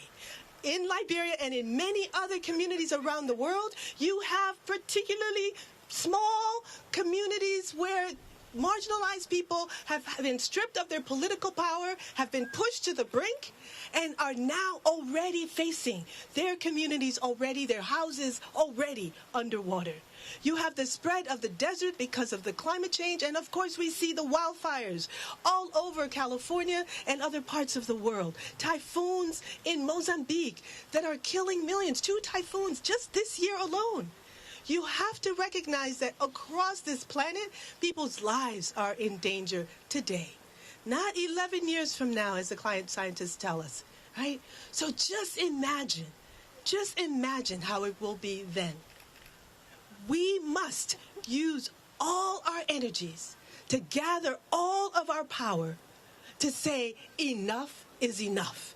This climate catastrophe was caused by the fossil fuel industry seeking greed, seeking power, rendering communities, rendering women and their children invisible. We have to say enough is enough.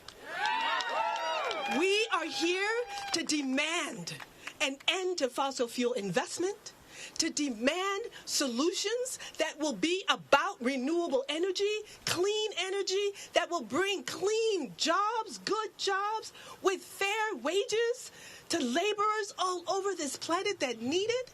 So when we say we demand a Green New Deal, it means we need an economy that works for all, not just the 1%.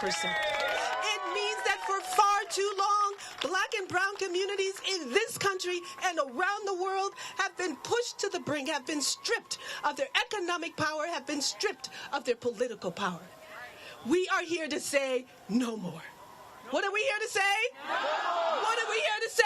No more. What are we here to say? No more. We demand, you know, those beautiful words of June Jordan.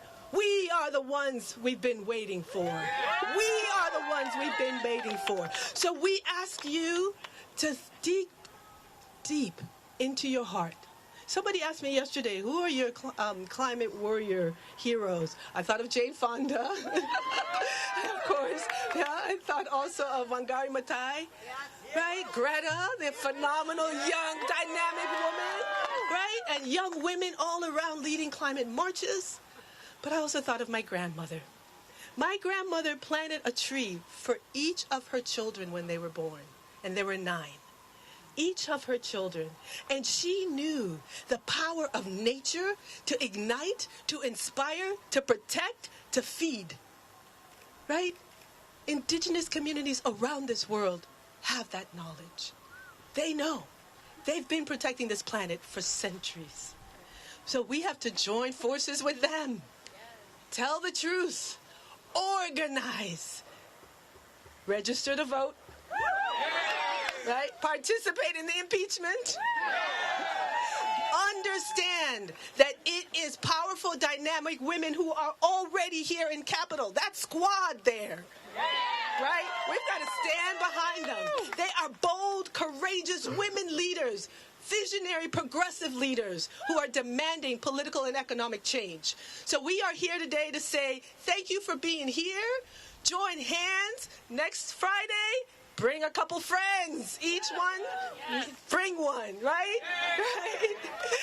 Together, we can be the change that the world so desperately needs. So what do we want? Climate justice. When do we want it? Now. What do we want? Climate justice. When do we want it? Now. What do we want? Climate justice. When do we want it? Now. Power to the people.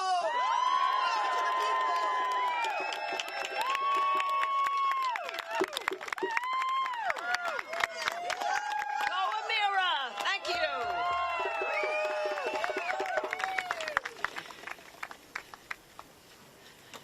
I'm going to introduce Eve Ensler now.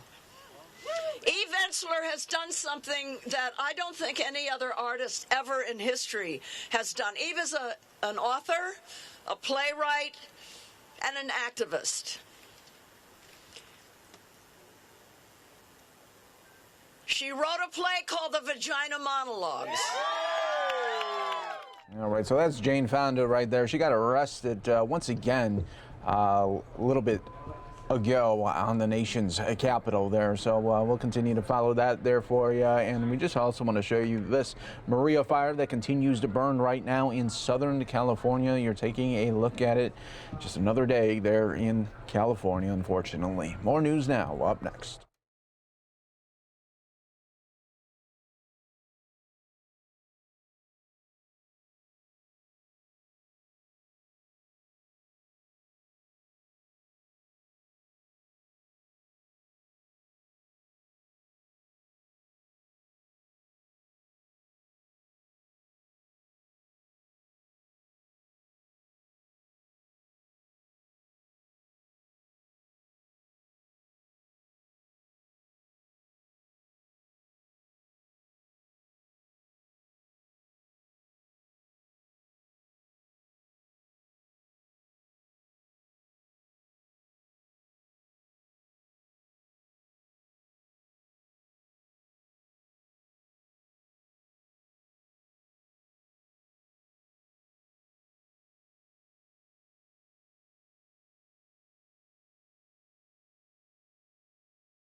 Welcome back, everyone, here to News Now, and happy Friday to you. We continue to bring you the latest that is happening from across the country. We're going to take you out to Kentucky right now, where we have Vice President Mike Pence along with the Kentucky Governor Matt Bevin there honoring first responders. Let's bring it to you right here on News Now.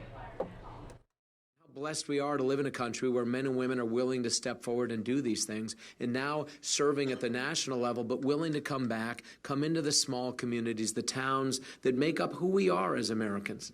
I'm grateful to be part of a ticket that is transforming this state. Some of those that I'm running with have been elected previously and are running again. Two are running for filling a seat that is currently held by the other party. And while this isn't meant to be necessarily purely partisan, I will say this. There's never been in the history of Kentucky, and this is for those of you especially that are part of a national press, there's never been a slate more conservative than those that are on the ballot that are sitting in this front row. And there has never literally been a more liberal slate on the other side. So the disparity between the two parties and the two slates of candidates is as wide as it has ever been. And this is why I think it bodes well for Republicans. Not because Republicans always have everything right, because Republicans have all the perfect solutions, but because the values that we represent, the defense of the sanctity of human life, respect for our Constitution, for the men and women in law enforcement, for God and country, for the things upon which this state and this nation were founded, these are things proudly, unapologetically defended by those of us on this Republican slate. And in addition, and for those just of you that are watching, the people that are here are Ryan Quarles, who's our state ag commissioner. We have Mike Adams, who's running for Secretary of State. Daniel Cameron, who's running for Attorney General. Ralph Alvarado, Lieutenant Governor. Allison Ball, State Treasurer. Mike Harmon, our state auditor. We have our Senate President here, Robert Stivers. We have Regina Huff, who is one of our state representatives. You take a look at the slate of candidates that have been put forward this year. There's a lot of talk in politics about inclusion, about diversity. There has never been a more diverse slate put forward in Kentucky, or I'd say almost anywhere in this country. We have 7 constitutional officers that are being put forward for next year, 7. And they include men and women.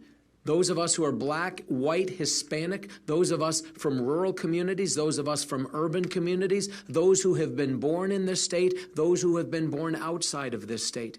Some of us who have been part of, in some cases, 8, 9 generations of family here in Kentucky, others who are first-generation Americans. This is the Republican Party of Kentucky and of America. This is who we are. This is diversity. It is the face, a microcosm of America in the American electorate. This is not a game. This is not just R's or D's. It's not just a us or them. This is serious business, not only for Kentucky, but for America. We're at a crossroads, people often say, but I would submit to you that it's more of a fork in the road. We're going to continue to move forward in one direction or go backwards. And not only in Kentucky do we not want to see that in 2019, we don't want to see it in 2020. That's why I'm honored to stand with those who stand for us, those who truly protect and to serve. Well, I couldn't think of a more appropriate group for us to stand with. Seriously, these are men and women who go into harm's way every single day, are willing to do things that we are not willing to do, that take a pittance relative to what we would have the ability to pay them, even if we could, relative to what they provide for us. And they and their families have great risk to protect and to serve. And I'm just grateful to each and every one of you. I thank you all very, very much. Grateful to you. On behalf of my wife used to be a charge nurse in an ER and knew the equivalence of all of you when she was in that rural hospital because she would see you on a regular basis. Thank you for being here. And thank you all for coming. And I just want to have you welcome a man who truly has been such a gift to America. He was a gift as a congressman to his state. After that, as a governor to his state. Prior to that, he did what so many of you did, in the media, both in television and radio. But he's a guy who has always used his voice, his intellect, his life experience to look out for those around him and to provide, to give back, to be a true public servant. So please help me welcome to this august group right here, a good friend of mine, a good friend of Kentucky's, the Vice President of the United States, Mike Pence.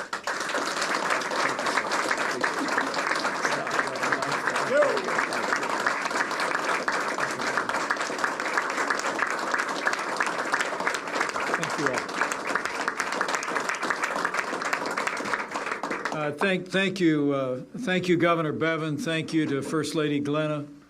Thank you for your great leadership, your great partnership with our administration. When President Trump and I were campaigning through Kentucky 3 years ago, we said we could make America safe again. We said we could make America prosperous again. We said we could affirm all the foundational constitutional principles, have men and women appointed to our courts who will uphold all the God-given liberties enshrined in our founding documents again. And 3 years later, I'm proud to report, in strong partnership with Governor Matt Bevin, President Donald Trump has delivered.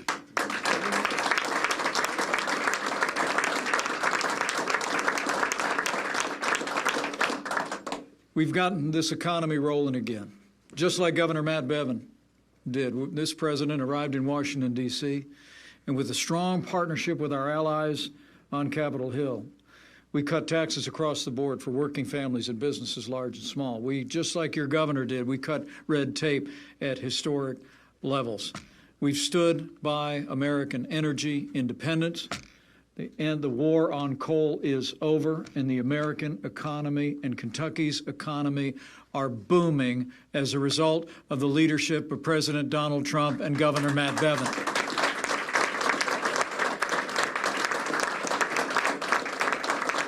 And I want to acknowledge my great admiration for one of those members of Congress who I had the privilege of serving with for 12 years on Capitol Hill while I represented the state of Indiana.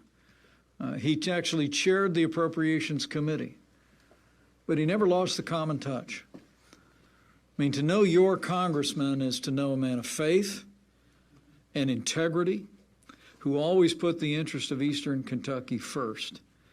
And he's been a champion for this region. He's been a champion for our military. He's been a champion for law enforcement. And let me just say, not only Kentucky, but America owes a debt of gratitude to the long and distinguished service of Congressman Hal Rogers.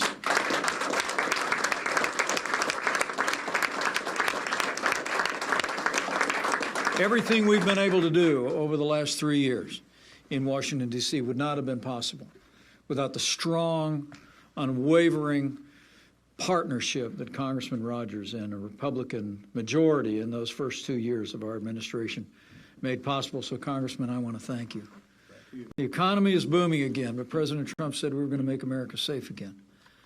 And I'm proud to report, and I'm proud to be a vice president who served alongside a president who's made the largest investments in our national defense since the days of Ronald Reagan. We've rebuilt our military.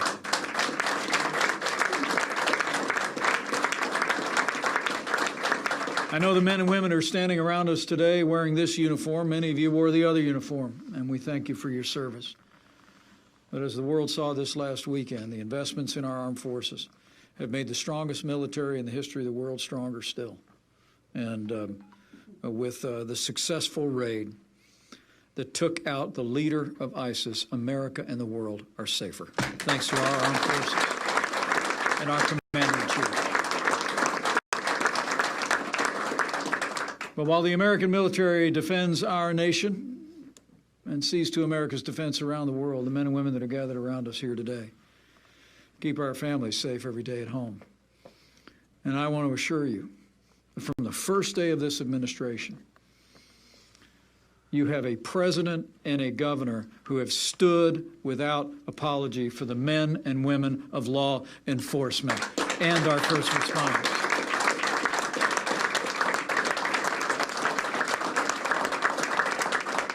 Before Governor Bevin came into office, before President Trump came into office, it had been a challenging time for law enforcement. We all remember those days. It seemed like many reflexively wanted to blame law enforcement anytime tragedy would strike. But that's no more. This president's worked closely with your congressman and with your governor to make sure our local law enforcement, through Homeland Security and various other agencies, have the resources and the support that you need. And we have, alongside your governor, this president has given the men and women of law enforcement the respect that you earn every single day, and we always will.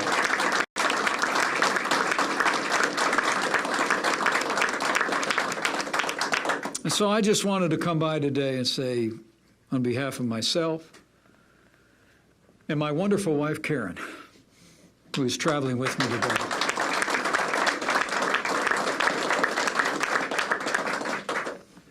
thank you for your service. You know, the Bible says if you owe debts, pay debts. If honor, then honor. If respect, then respect.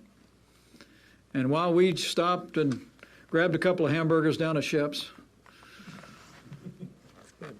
big ones, and we're headed off to a rally with this outstanding ticket running statewide in Kentucky, I just couldn't miss the opportunity to come by and pay a debt of gratitude to the men and women that are standing around us here today. I just want you to know, from your president, your vice president, your governor, the people of Kentucky and the people of America are grateful to each and every one of you every single day. You answered a calling in your life that required you to decide that our lives are more important than yours. And I want you to know that we know that. Just as Governor Bevin just said, we understand. We understand the risks that you take. When you put on that uniform every morning and walk out the door, it's not like another job. And so let me not only say thank you to you, but let me say thank you to your families. Thank you to your spouses. Thank you to your kids and your grandkids and your parents.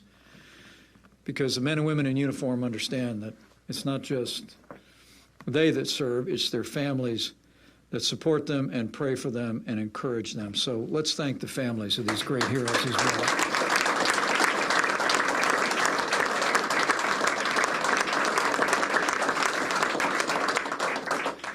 I don't know what it's like to wear the uniform that you wear. But I know what it's like to be a family member. My uncle was a Chicago police officer for 25 years. And when I was a little boy, me and my 3 brothers and 2 sisters would go up to Chicago. I'd see him dressed out, heading off to work. And that to me was what a hero looked like. And my cousin's husband just retired after 25 years from the Chicago Fire Department.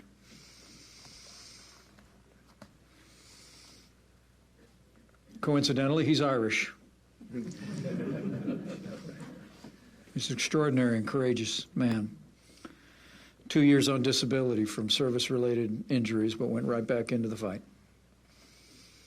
So that's why I just want to speak a word of gratitude to you. And more than anything else, a word of admiration. I know the hours are long. And as the governor said, we couldn't ever pay you what it's worth for the risks that you take and the lives that you save. But Karen and I just wanted to come by today, along with your governor and your first lady, just to make sure that you know every day the people of Kentucky and the people of America are grateful. Grateful for your service. And frankly, we're grateful to have a governor who's such a partner in public safety. From our first days in office, Governor Matt Bevin has been working with this administration shoulder to shoulder to uphold the rule of law, to help us enforce our laws at home, support law enforcement, and secure the southern border of the United States of America. And I'm proud to report in the last 4 months, we have cut illegal immigration at our southern border in half. And we've already started to build that wall. And Governor Matt Bevin has been there every step of the way, standing up for the rule of law, standing up for law and order.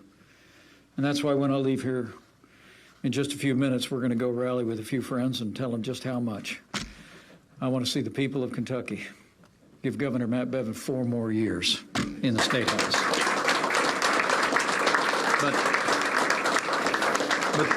But this stops about all of you, and I thank you for taking a minute to be with us. And I want to promise you, I know I can speak on behalf of your governor. I know I can speak on behalf of our president and this vice president and our entire administration when I say we're grateful for you. We're with you. We will continue to stand with you as you stand on the thin blue line of law enforcement, defending our families, our communities, this state, and this nation. May God bless you and keep you as you serve the people of this community and this state. Thank you all.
Author, a playwright, and an activist. She wrote a play called The Vagina Monologues.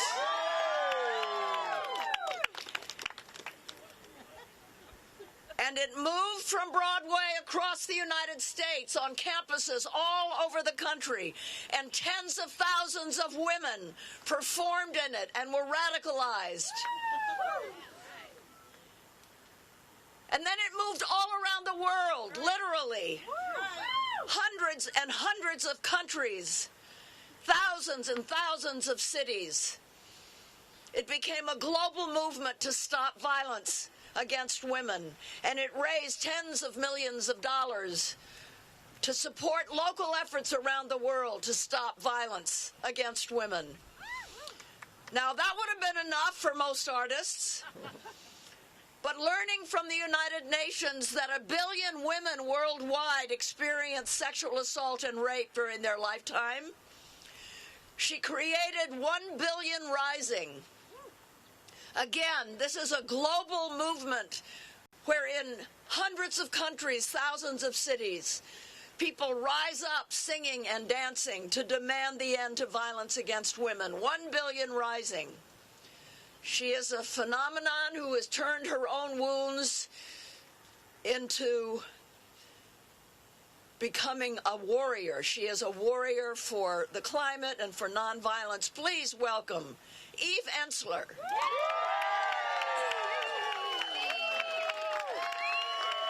Thank you, Jane. Good morning, everyone.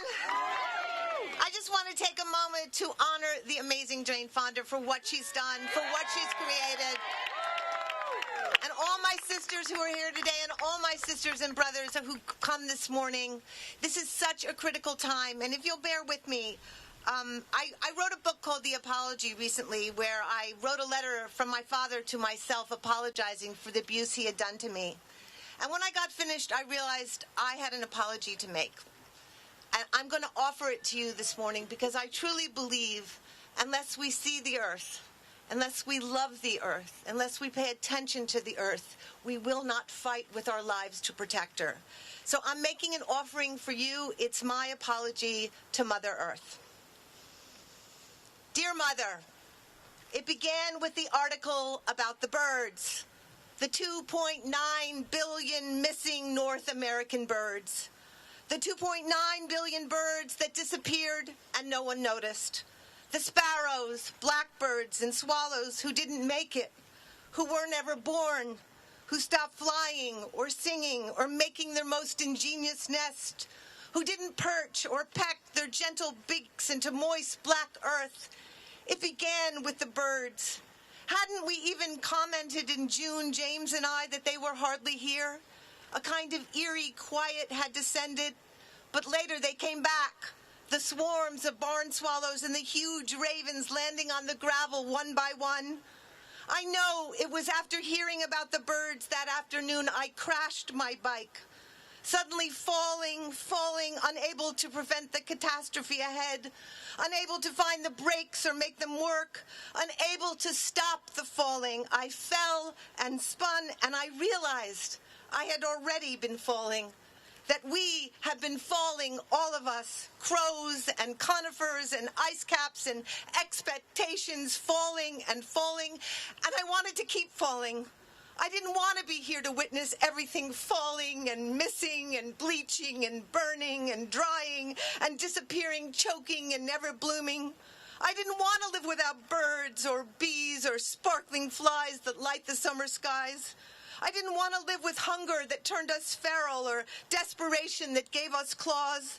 I wanted to fall and fall into the deepest, darkest ground and be finally still and buried there. But Mother, you had other plans. The bike landed in grass and dirt, and bang, I was 10 years old, fallen in the road, my knees scraped and bloody. And I realized that even then, nature was something cruel and foreign, something I could and would hurt me, because everything I had ever known or loved that was grand and powerful and beautiful became foreign and cruel and eventually hurt me. Even then, I already had been exiled, or so I felt, forever cast out of the forest. I belonged with the broken, the contaminated, the dead. Maybe it was the sharp pain in my knee and elbow, or the dirt embedded in my new jacket. Maybe it was the shock or the realization that death was preferable to the thick tar of grief coagulated in my chest. Or maybe it was just the lonely rattling of the spokes of the bicycle wheel still spinning without me. Whatever it was, it broke. It broke. I heard the howling. Mother, I am the reason the birds are missing. I am the cause of salmon who cannot spawn and the butterflies unable to take their journey home. I am the coral reef bleached death white and the sea boiling with methane. I am the millions running from the lands that have dried, forests that are burning, or islands drowned in water. I didn't see you, Mother. You were nothing to me. My trauma made arrogance and ambition drove me to that cracking, pulsing city, chasing a dream, tracing the prize, the achievement that would finally prove I wasn't bad or stupid or nothing or wrong. Oh, my mother, what contempt I had for you. What did you have to offer that would give me status in the marketplace of ideas and achieving? What could your bare trees offer but the staggering aloneness of winter or a greenness I could not receive or bear? I reduced you to weather, an inconvenience, something that got in my way, dirty slush that ruined my overpriced city boots with salt.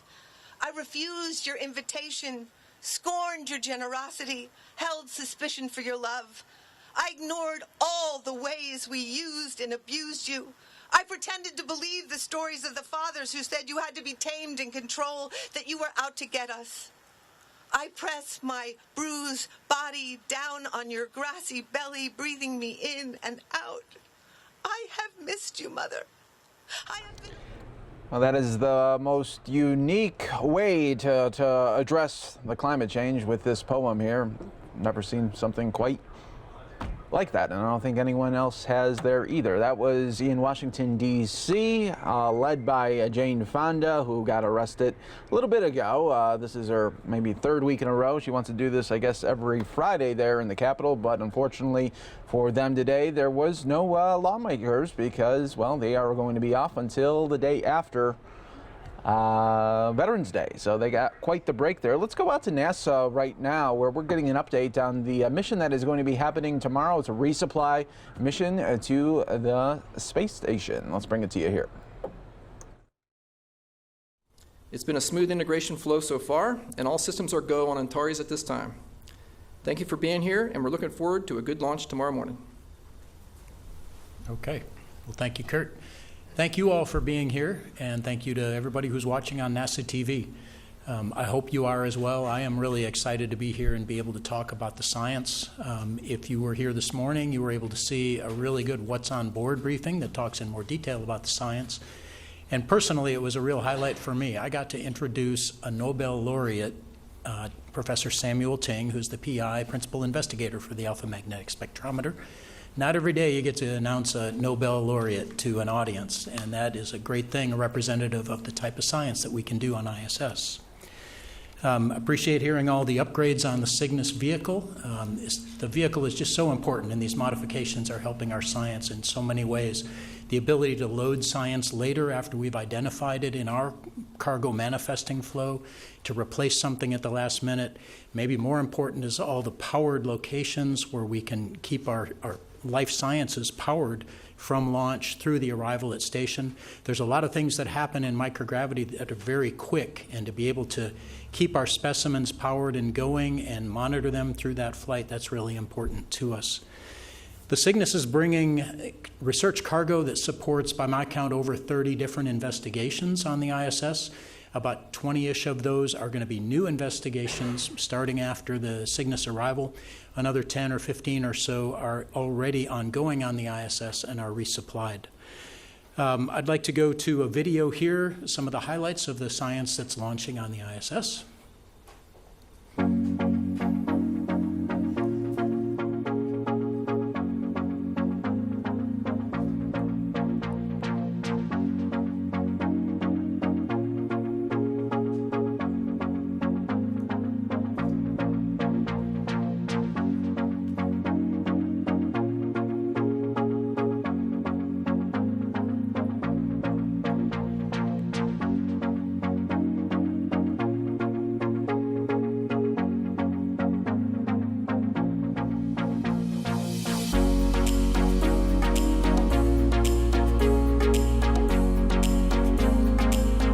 So right now they're just giving us a little montage of some of the stuff that's going to be part of this resupply mission to the International Space Station. That is all happening tomorrow. Another big mission there for NASA as they really are shaping up.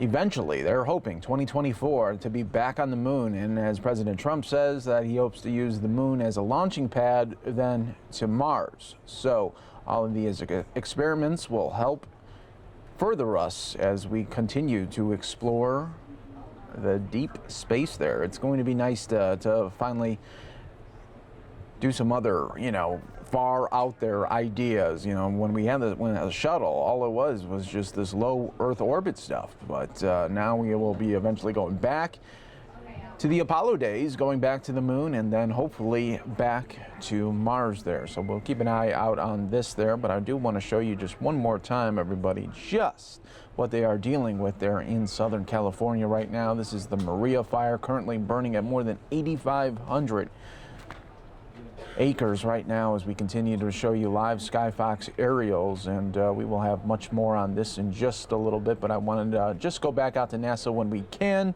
so we can get a little bit more details on this mission. This is NASA Now. You saw an experiment on there for Budweiser growing barley in space. They decided they needed a little bit more time to finish their documentation and prepare the payload, so they asked to move to the next flight after this one. That is perfectly fine with us. That actually demonstrates the kind of capabilities we talked about with the Cygnus. We want to fly experiments when the experiment and the providers say they're ready. We don't want to rush them. But that said, if somebody can be ready and come up and get ready to launch with us, we want to take you with us. Now, Kurt talked a little bit of ancient history, and he went all the way back to April of this year. I'm going to talk maybe some more ancient history. Tomorrow marks the beginning of our 20th year of having humans in space. It's the 19th anniversary of the launch of the Expedition 1 crew and their arrival at the ISS back on November 2nd of 2000. And if you think back of that, what that means is that if you look around the world, over a quarter of the population of the world have been born since we've been flying humans in space. They know nothing else other than humans living and working in space. And that's really cool for us, and you'll hear a lot more about that over the coming year. And in fact, I think we have a graphic. We announced this yesterday because it was a Friday and it was a great news day. We have the logo of the ISS 20th anniversary, and I appreciate Kirk leaving me some thunder to talk about here. You'll see a lot more of this logo on our products through the coming year, and especially in the science world, we are going to look back over the 19 years and look at some of the highlights that we have, not just of experiments, but of results. Results from our scientific research are really important.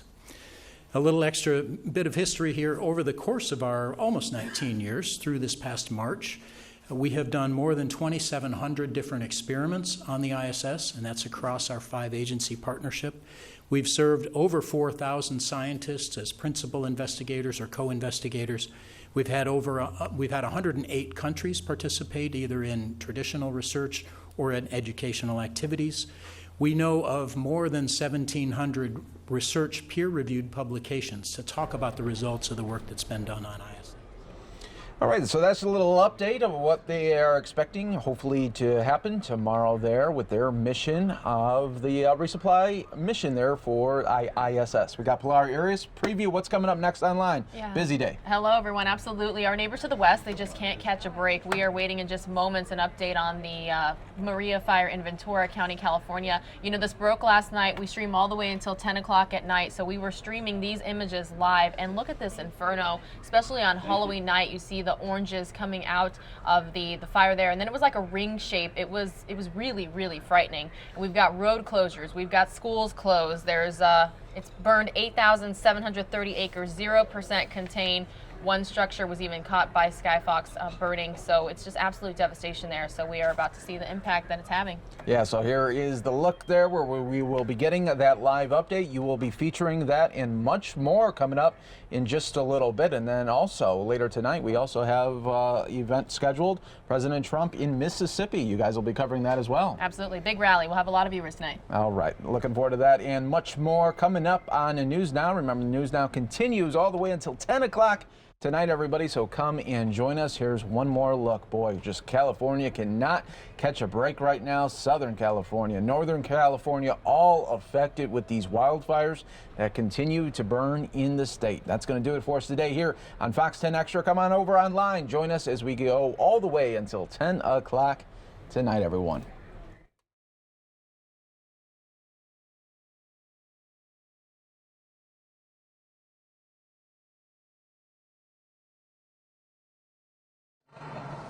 I didn't mean it. I was telling when I started. It used to be 6 acres. Yeah. Like that kid. Sorry.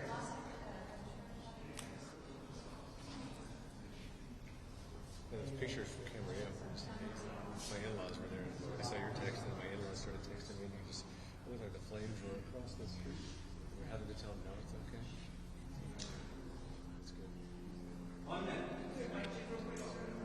Mic check, mic check. Mike DeForge, Ventura County Fire Department.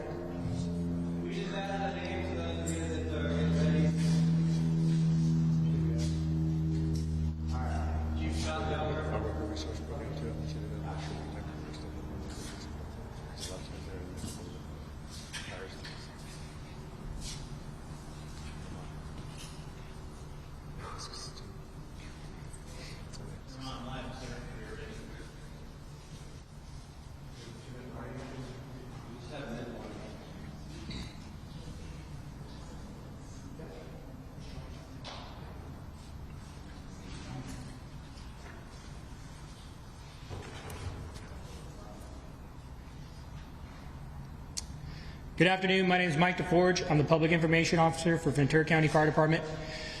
We're about to give you a brief here. Today is November 1st on the Maria fire, and it's 12 noon. Our first speaker is going to be Chief Lorenzen with Ventura County Fire Department.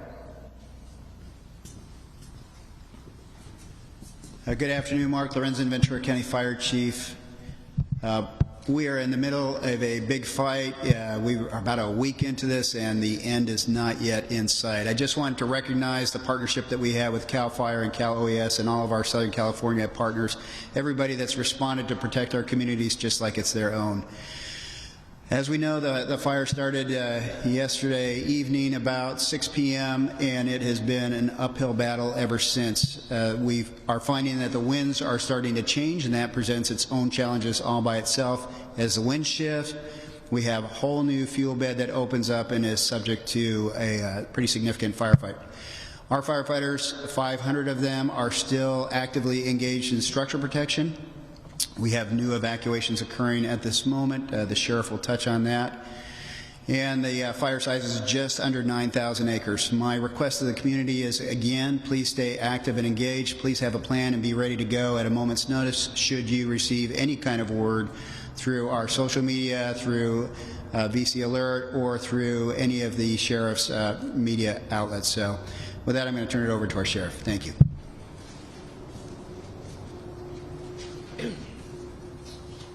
Good afternoon. I'm Bill Ayub, Sheriff of Ventura County. At this time, we have about 50 deputy sheriffs and volunteers assisted by the California Highway Patrol and Santa Paula Police Department, maintaining security in neighborhoods that have been evacuated, providing road closures, and evacuating a mobile home park in the Santa Paula area. Was just recently threatened by fire that's jumped into the river bottom north of the South Mountain area. Currently, we have approximately 2,300 structures threatened and about 8,000 people under evacuation orders. The evacuation area encompasses the State Route 126 to the north, to the east, Malcolm Canyon Road and Palm Avenue, to the west, Los Angeles Avenue and Briggs Road, and to the south, State Route 118. Currently, we have a shelter open at the Camarillo Community Center, 1605 Burnley Street in Camarillo. Large animals are being accepted at the Ventura County Fairgrounds and at the Earl Warren Showgrounds in Santa Barbara. Small animals are accepted at the Ventura County Animal Shelter at the Camarillo Airport. Our Todd Road Jail facility is near the evacuation zone and fairly close in proximity to the fire. But currently it is not threatened. The air quality in the facility is good. The inmates and staff are sheltering in place. There's 769 inmates at that facility. Last night and early morning, we had individuals flying small drones in the area of the flight operations for the fire suppression. This creates a very significant hazard for our airborne firefighting assets and causes them to land and stop firefighting efforts until that small aircraft is out of the area. I encourage in the strongest terms anyone interested in doing that to not do so. It is illegal and it creates a very dangerous environment and hampers our firefighting efforts. Thank you.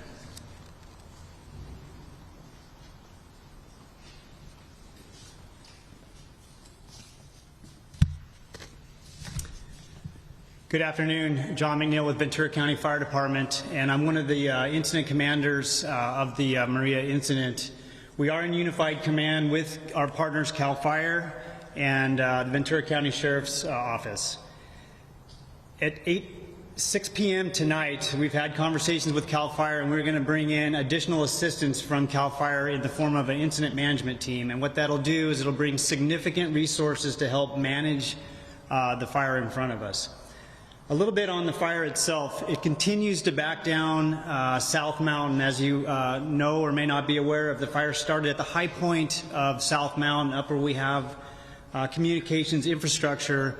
Some of those sites enhance the public safeties of Ventura County, the ability to communicate. So a high priority area to protect.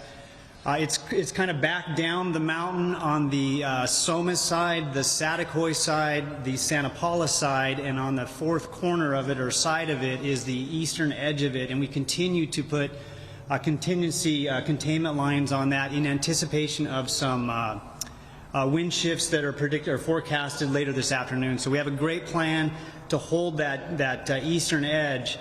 The current priority is the fire that has backed down on the Santa Paula side has actually got established in the river bottom, and it is being influenced by some kind of battling winds, and we do have some imminent structure threat, and I had some information coming into this briefing that we may have one of those structures currently on fire. So we have a heavy presence in there, not only on the ground, but with our aircraft.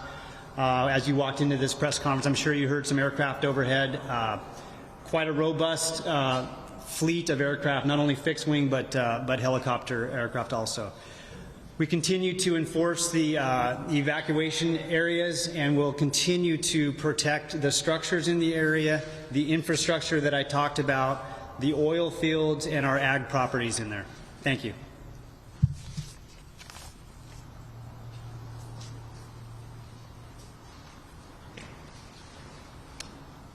Hi, good afternoon. I'm meteorologist Joe Serrard from the National Weather Service in Oxnard. So last night when the fire began, the local wind sensors were showing winds around 20 to 30 miles an hour with gusts up to 35 miles an hour. The winds continued last night and through this morning with relative humidities in the 4 to 8% range, very low single-digit humidities, which continued into this afternoon.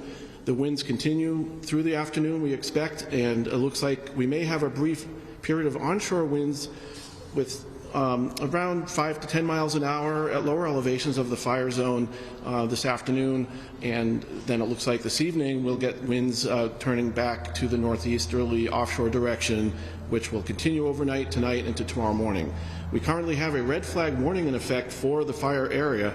The red flag warning has been in effect for this region since Tuesday night this week. So it's been a long duration, very dry air mass over the region, and now it's starting to warm up too. So today we have temperatures in the lower 80s around the lower elevations of the fire zone. So with the higher temperatures and the lower humidities, it's going to make things even more difficult for the firefighters out there with the hot weather. So it looks like another day of warm temperatures tomorrow as well, with the red flag warning may be extended into tomorrow afternoon. Right now it looks like the winds will continue, as I mentioned earlier, overnight tonight into tomorrow with wind gusts of 20 to 30 miles an hour. We could have some gusts up to 35 miles an hour on the ridge tops overnight tonight and into tomorrow morning. So as a result, our office is looking at the data very closely. It looks like we may be extending that red flag warning through 6 p.m. tomorrow.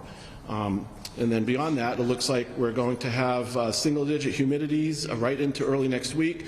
Winds will be lighter, but we will still have critical fire weather conditions isolated at times, and certainly elevated fire weather conditions through that period. Thank you. At this time, we're going to open up for questions. Do we have any questions for fire operations?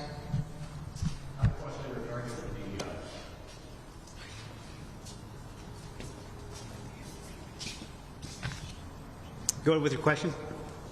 I have a question regarding the movement of flames. You're saying that it's turning back on itself. How is the wind shift actually changing the process today? So the topography of the footprint of the fire that we're dealing with, it's an east-west ridge, South Mountain is, and on the north side of it is a river drainage. And down low in the river drainage, the winds currently are actually, they're switching back on us. They're more of a from a southwest direction. The predominant winds up at the higher elevations, and since this fire started, have been from the east and the northeast. So that's the opposite opposing winds.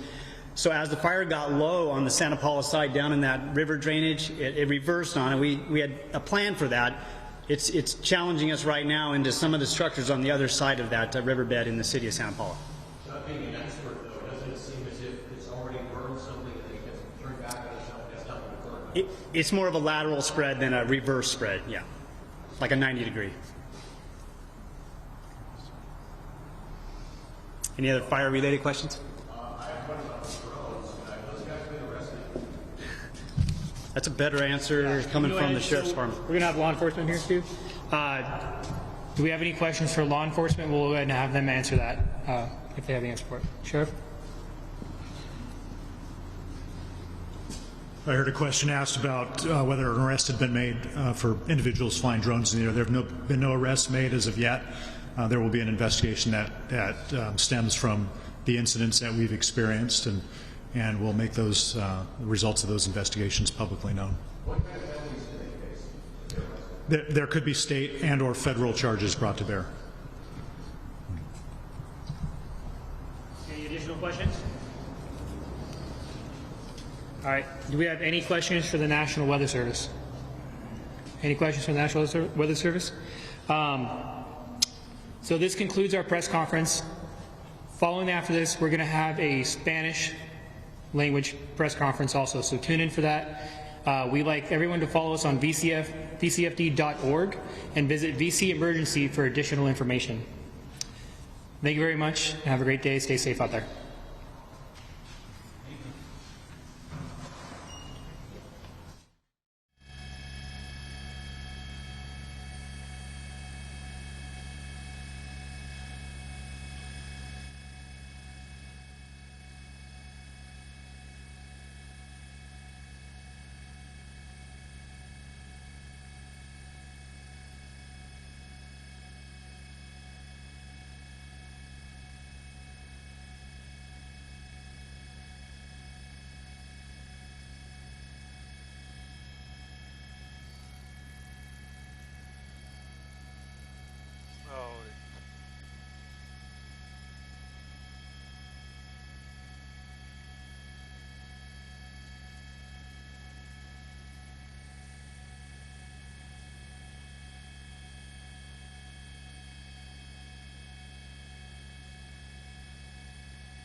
No, 40 minutes, stop fuel.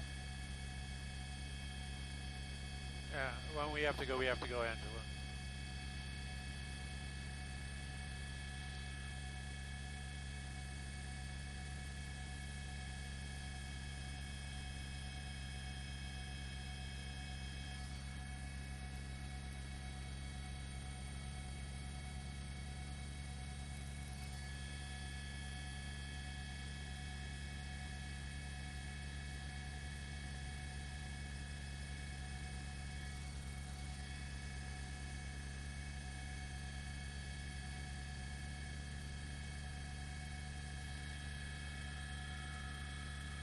I think these are all oil fields.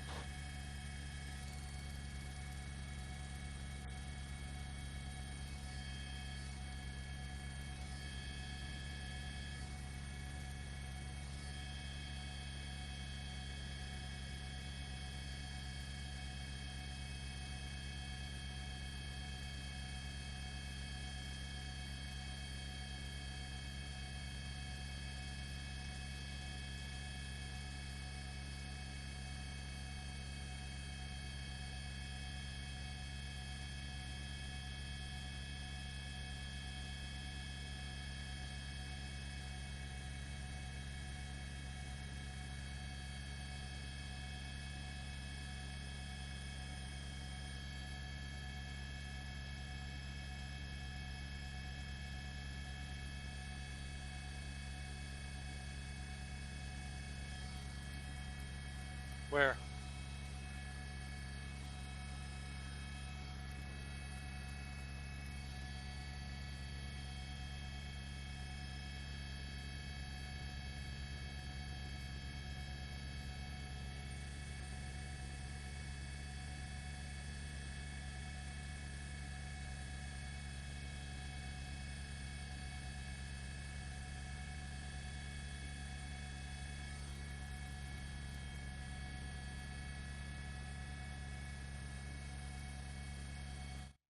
Good afternoon, everybody. Thanks so much for watching News Now. Pilar Arias here with you. We're going to continue to keep an eye on the Maria fire. There is somebody in Skyfox there talking every once in a while, and just as quickly as I said that, it looked like they could have been leaving, but no, they're just turning their camera around to take a closer look at how close the fire is to homes and farms in the area. Absolutely sad and devastating to see yet another wildfire in Southern California. In a moment, we might be double boxing this live coverage with the NASA coverage you were watching a little bit earlier, possibly even the big board Dow Jones Industrial. Stocks looking pretty good for this Friday. They're currently up about 260 points. Nothing but green today on the big board.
On the late load part, we do have rodents on this mission. These are the first time, the second time we've launched rodents, but it's the first time they've actually been readied for the mission at the Eastern Virginia Medical School in Norfolk. So we're excited about that. The team, the scientists there, prepared them, put them in the transporter, and then they were driven up here by part of our team across the Bay Bridge Tunnel, and made their way to the horizontal integration facility this morning for final processing, and then they were loaded into the vehicle on the pad. The rodents come with their own transporter, and then separate from that but related is the environmental system that provides them oxygen and scrubs the air in the transporter as they go. So that's another exciting rodent mission for us. We also have a couple of other polar lockers. So they are essentially freezers that have experiments within them to preserve them until they get on orbit. And those are part of the powered payloads that we fly. So there are different types of ways to keep the payloads cool, but the polars require power, and they also have command and telemetry. So that's just some of the final load that we put in the vehicle. And 20 years, to me, tomorrow is 19 years. So tomorrow, 19 years ago, was the first time Sergei Krikalev, Yuri Gudzinko, and Bill Shepard, moved into the ISS. And then here we sit 19 years later, and every day of every year, we've had people living and working in space. In the early years, one of our coworkers had a daughter that was was born a couple of days after this. And we have pictures of her every year, and what's amazing is she's in college. And so, what it really means is there's a whole new generation here that's going to take over for us and lead us further into space than we've ever been. And that generation doesn't know that people don't fly in space. In fact, they know it's quite possible to live and exist and to flourish in space. So to me, it's really the encouragement of the future is what this means. Now, ISS still has a lot of life in it, and so I'm excited about the years we have left, but I'm even more excited about the legacy in our children and our grandchildren, not only here in the U.S. but really around the world. So really great for our future. I'm very, very happy to have been part of it and looking forward to the future.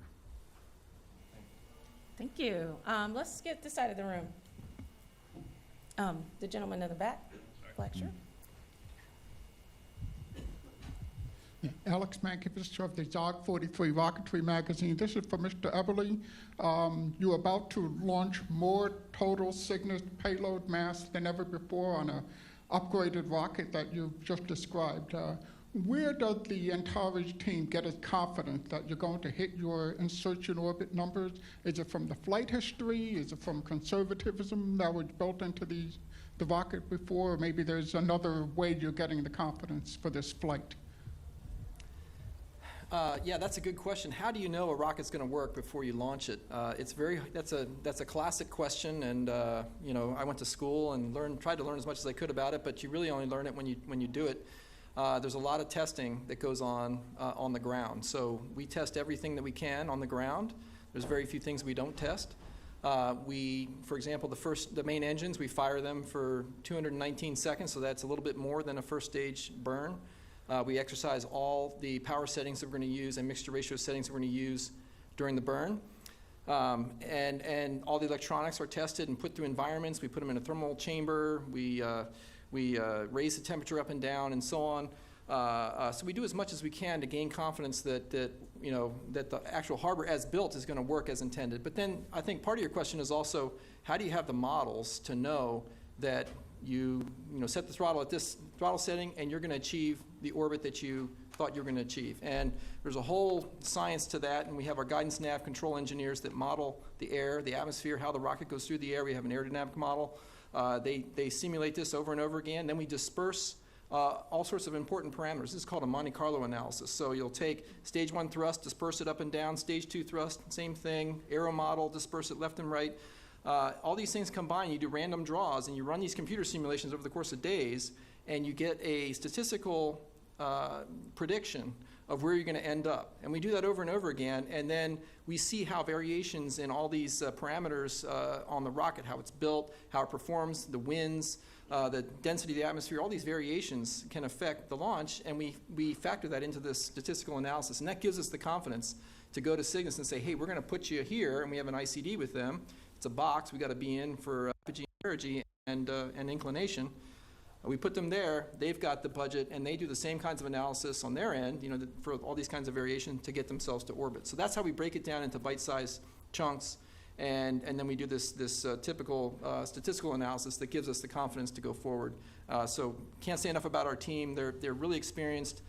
As a company, we launched lots of rockets, and that history gives us that model heritage that we really believe in these models. Thank you. We have time for about 1 or 2 more questions. I see gentleman in the back.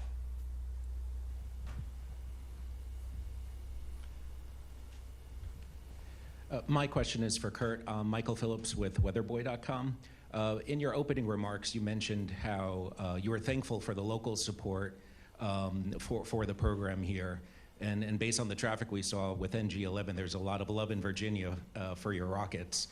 Alaska Aerospace had proposed building a spaceport outside of Hilo in Hawaii, and it was announced yesterday that one of the reasons was due to strong negative feedback from the community, that project would not move forward.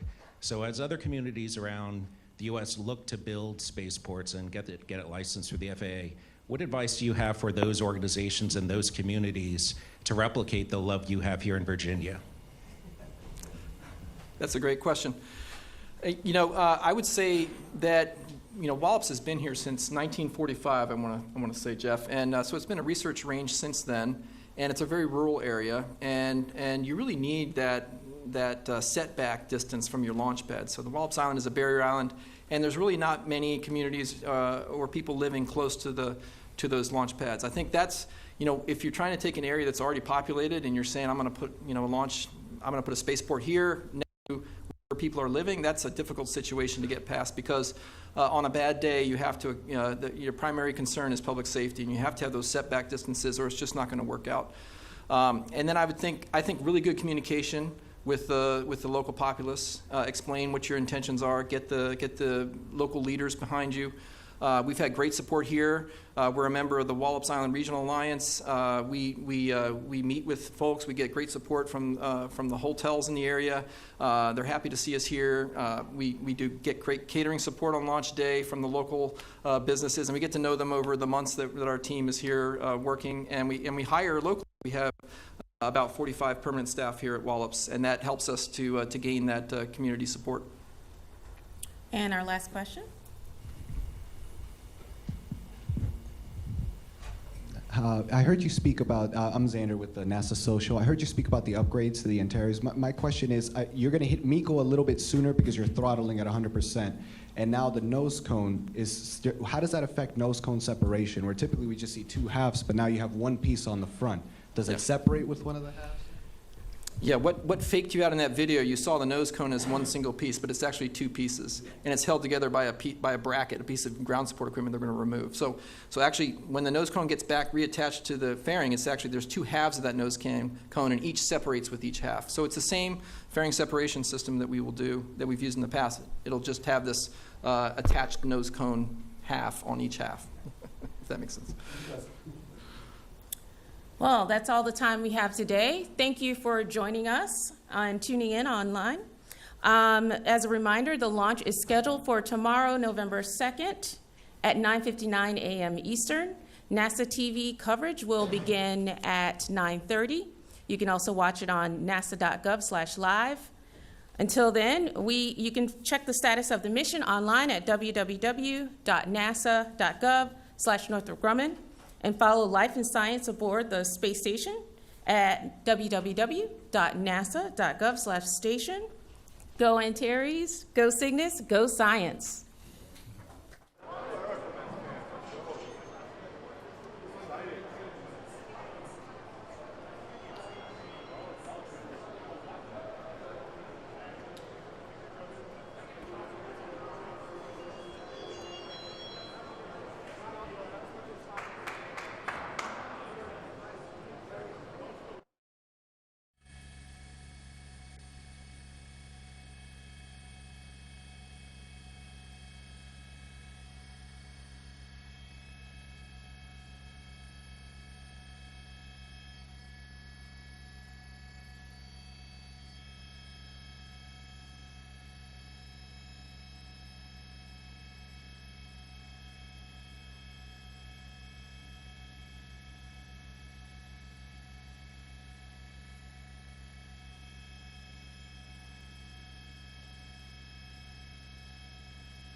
I am pulling some top stories from across the country to show you in just moments. One, animal related, right here in Arizona. Our Carmen Blackwell did the story. You're not going to want to miss it.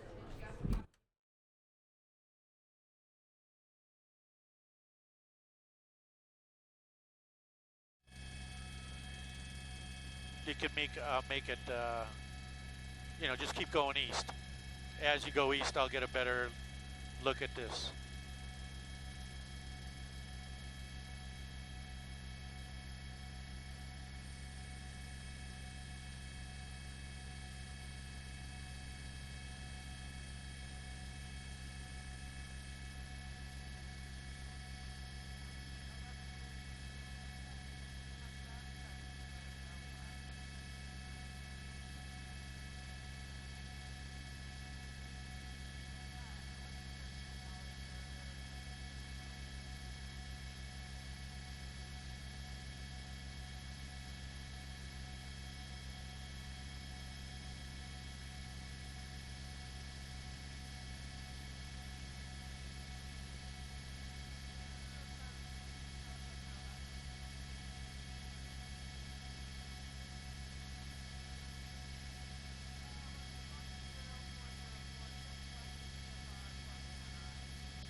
All right, everybody, again, good afternoon. Happy Friday.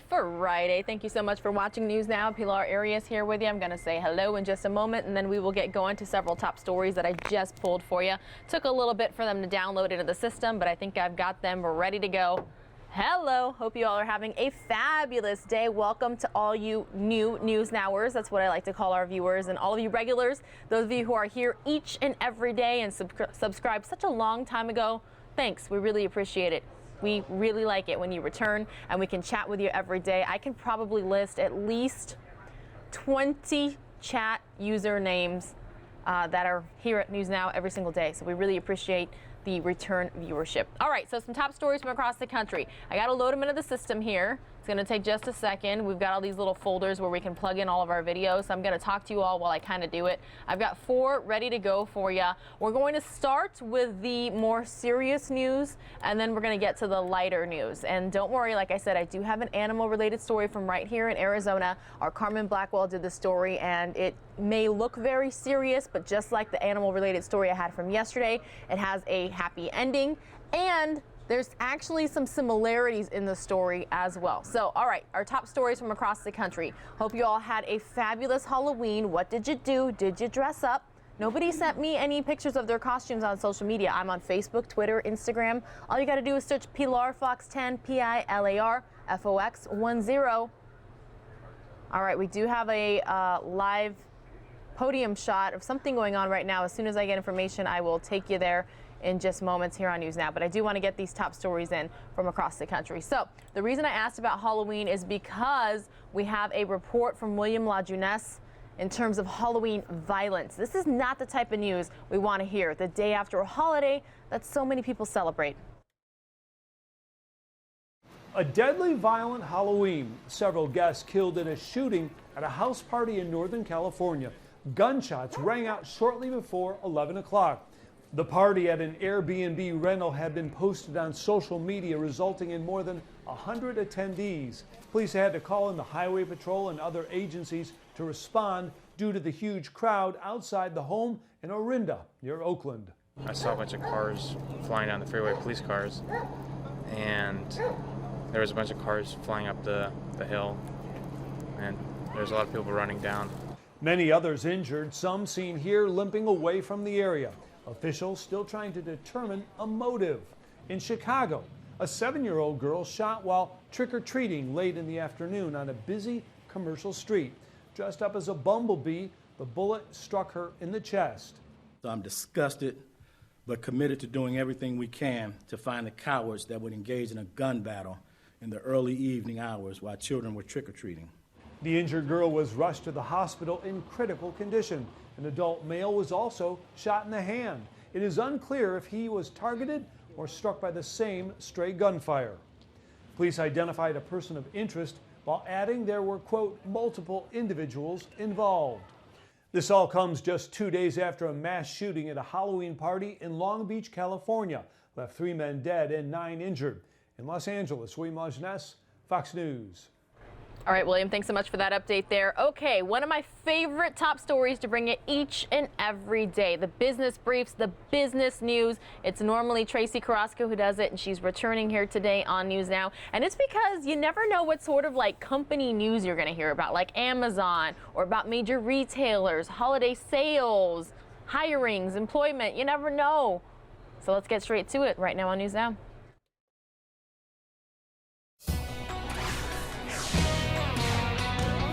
Chicken sandwich saga continues. Chick-fil-A confusing customers after accidentally promoting National Sandwich Day, which this year falls on a Sunday, a day Chick-fil-A is normally closed for business.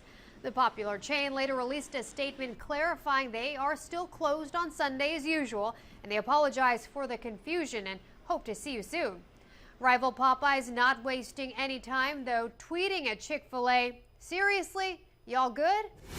JCPenney, the new place to hang out. The department store is testing out new concepts it might roll out in the future. This as it tries to find a way to become more profitable. Updates might include lounges, workshops, and cooking demonstrations, plus services like a hair salon, barbershop, and fitness classes. And get ready for an extra hour of sleep. Don't forget to turn your clocks back 1 hour this weekend to standard time. Daylight saving time ends early Sunday morning unless you live in Hawaii or Arizona. The change means there won't be much daylight until next spring. Daylight saving time resumes early Sunday morning on March 8th when we spring forward and, yes, lose an hour of sleep. For more, log on to the all-new foxbusiness.com. In New York, I'm Tracy Carrasco. Speaking of fast food, I don't think I've ever prematurely told people what I'm about to tweet, but how many of you go to McDonald's or have been to McDonald's and gotten Happy Meals? Back in the day, the toys that came in the Happy Meals were everything, right? I know I collected them. My brother, who's 3 years older than me, we collected them. We had an entire windowsill as kids just filled with all the Happy Meal toys. And it wasn't just McDonald's who provided toys in the kids' meals, right? You had, all the other fast food joints did it too, but the McDonald's ones were iconic. Yes, I'm telling you that I'm about to tweet something related to McDonald's and Happy Meals. All you gotta do is follow me at PilarFox10, PILARFOX10, and you'll see exactly what I'm talking about. I know I'm super stoked for this. Okay, so continuing on with our top stories, we're gonna bring you right back here to Arizona, an animal-related story. It looks frightening, all ends well, I promise. Carmen Blackwell has the story. And I heard this noise. I thought somebody had hit me or something, and I was like, oh my gosh, what is that? Annette Hansen was driving along I-10 Wednesday night when she felt something slam right into the front of her truck. And my husband was riding in the car with me, and he says, oh my gosh, there's a bird. She and her husband were right. That's the owl right there in the grill of the Toyota. The bird turned out to be a great horned owl. By the time they returned home, the couple realized the owl was still alive but stuck. We tried ourselves a little bit last night, but we were afraid to, its talons are so big, we were afraid if we did get out that it could attack us. They didn't feel it was safe to set the bird free. So the next day, it's not going to be too much longer, buddy, they're here. The couple called Liberty Wildlife for help. He'll be x-rayed to see if there's any broken bones, and once he recovers, then he'll be released. Rescuers say they believe the owl will be okay. Carmen Blackwell, Fox 10 News. Wow, that top story there has a lot of you talking on our YouTube chat. We normally do what I like to call Friday animal-related stories. We haven't done that in quite a bit, though. And that's because, you know what? I'll try to stay on top of it more. I'll try to look for some more animal-related stories. Anytime I do see them, though, when I'm searching for top stories, I bring them to you right here on News Now. We had one yesterday, we had one today, and remember, wasn't it that dog that was stuck in the grill of a car? Now we have an owl stuck in the grill of a car. Too similar, right? Okay, so I've got one more top story ready to go for you. It's in regards to your cash. Yeah, turns out millennials are going to be inheriting a lot of it pretty soon. This is a large wealth transfer that's about to happen. Step aside, baby boomers. Millennials are about to be really rich. A new report shows they'll soon be the wealthiest generation in American history when their boomer parents pass down a record-breaking amount of assets. This is the result of people that have been very focused over many years to grow their wealth. Over the next decade, millennials' money will explode, increasing by 5 times. And the group is anticipated to inherit more than $68 trillion by the year 2030. It's one of the greatest wealth transfers in modern history. You have young people that aren't equipped to handle this. And so now they're going to have an influx of money with no plan. This is scary to me. This unprecedented shift in assets could have profound effects on the economy. Unlike previous generations, millennials have different economic priorities and experiences which shape how they invest. It's really important for parents to talk to their young people, help them to understand, how did this happen? This building wealth wasn't an accident, it was intentional, but it needs to carry on, so they need to make sure they have a plan. It may be worthwhile to speak with an expert if you are either passing down or set to receive a large chunk of money. It's okay to enjoy some. My fear is they're going to have this enjoy mentality that's going to lead them back to being broke. And by the way, inheriting money doesn't make you rich. It just helps you to come into money. After all, it's your cash. Tracy Carrasco, Fox Business. appear based on weather and the incidents that were involved right now that the fireworks as well as the part for Dirty Flight Suit Party, it looks like it will not be occurring today. It may be scheduled for tomorrow, but again, that all hinges on the determination of the NTSB and the FAA. It's right now an active investigation scene. Until they are finished with their investigation, we are closed. And that's likely to happen throughout the night, so no air activity here tonight. I can say right now there will be no aeronautical activity for the Friday night air show tonight. You say no fireworks either? I don't have a determination on that, but I would assume at this point with an active investigation scene that could we would probably be affecting that as well, due to the fact that we'll have people cleaning up on the runway. So people who may have tickets tonight should probably just skip it and stay home? Well, I understand that the air show is going to be releasing a statement via their social media and their press auspices. They are currently meeting right now to determine what they're going to do. I would probably assume that that's probably a good guess on that point, but I can't give you an exact answer on that. Social media and then through the local media will be how people will find Absolutely. out We'll when make the show sure. goes on. Yes, we will make sure you all know through our public information officers what is going to occur tonight. How many aircraft are here for this event? I would say on average, I think they have about 30 to 40 static aircraft and about 15 to 20 actual performers. From the air show standpoint and the county, all the air show acts are nationally certified through a safety program. I don't have the actual name of that program, but they all do receive safety certifications. I know there's a question as to whether this performer has been in the previous air show. The answer to that is yes. He has been in previous air shows. He does have the proper credentialing as well as the certifications. That's one of the requirements that the county requires in order to have an air show at its facility at the airport. And when was he due to perform? He would be performing in the normal schedule on Saturday and Sunday. I don't know the exact answer to that. See, just to be clear, this guy had been performing not just in this air show, but in other air shows, or he just been in this air show? I don't know the answer to that. I don't know what previous air shows he's been in. But he has been performing at the Stewart Air Show in years past? Yes, he has been to the Stewart Air Show in years past. When did the Stewart Air Show begin? How many years has this been held? 30 years ago. This is his 30th anniversary. So it's the first crash in 30 years? To my knowledge, yes, sir. How many Stewart Air shows has he been a part of the pilot? I don't know the exact answer to that at this time. Do you anticipate if this crash had not have occurred, when would the airport open for normal activities again? If this incident had not occurred, we would follow the normal the normal air show schedule. I believe the practice air show was due to be concluding at 5:30, and the night air show was to begin at, I believe, 7 o'clock local. We would be following that, but because of this, we are now closed. George, do you have to get certified every year to fly, or what's the certification process? I don't know, but we will find out what that is called, and we will make sure our PIOs have that, and they will get you that information. Once the name is released, or the notice of kin has been done, how can we get the paperwork that this gentleman must have filled out and submitted to the county? We will be more than happy to supply whatever public records we have to give to them. Could one of you just sort of give us a picture of what you think the final moments were like aboard that plane in the cockpit? No, from the county and the fire rescue perspective, we can't do that. I'm guessing it should. Yeah, the question was, could we speculate on what might have been going through the pilot's mind? And I think that we can all speculate about the same as me. And so, because it was part of the crash part, I wouldn't speculate. But I will say this: the airplane fraternity here in Martin County is pretty strong. I've had some dealings with them through the years. These pilots all know each other. This is a brotherhood and a sisterhood.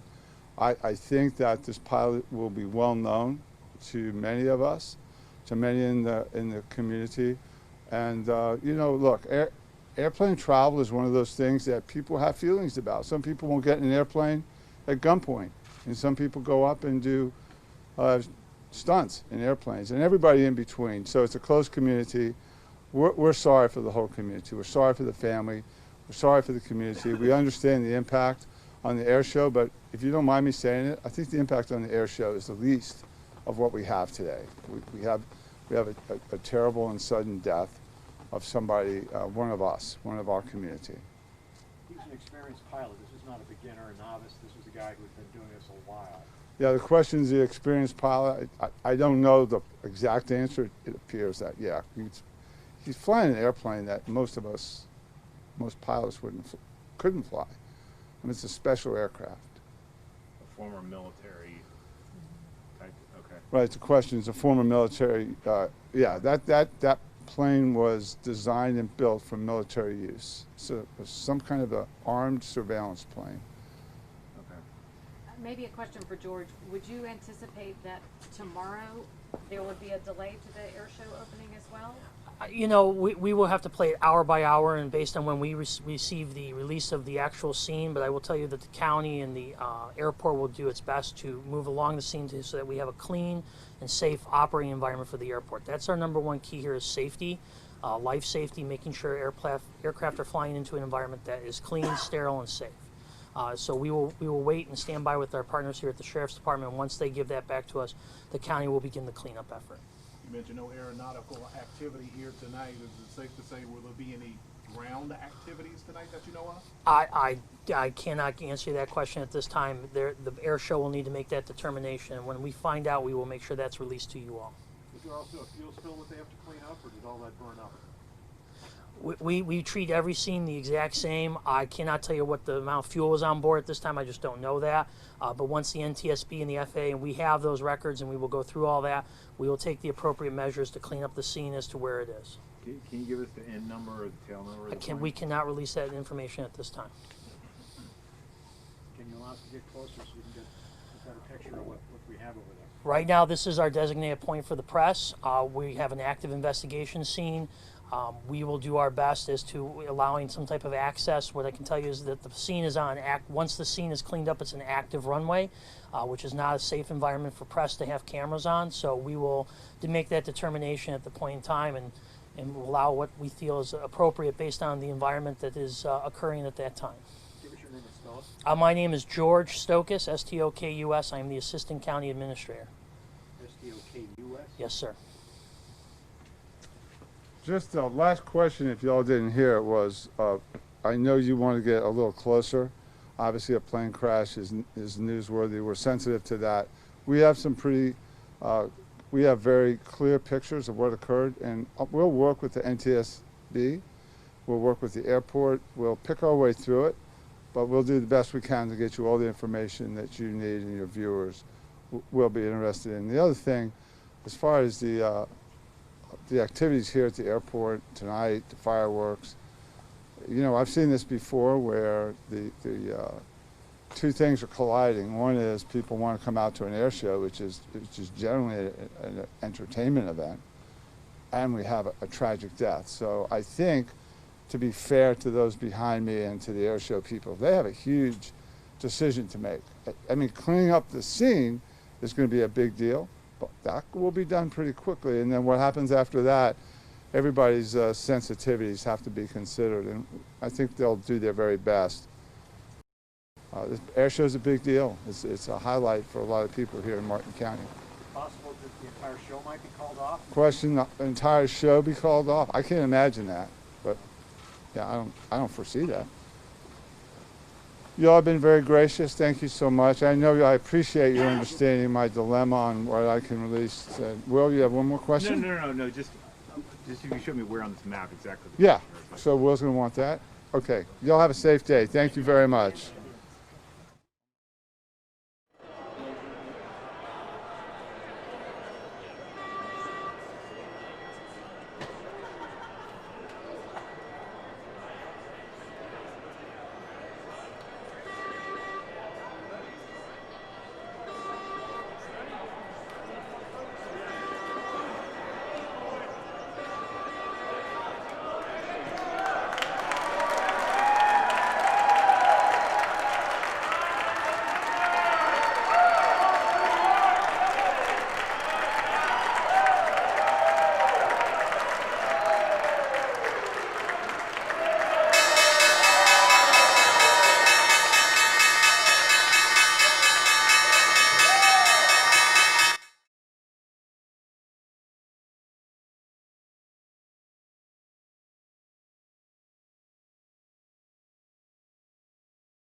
right.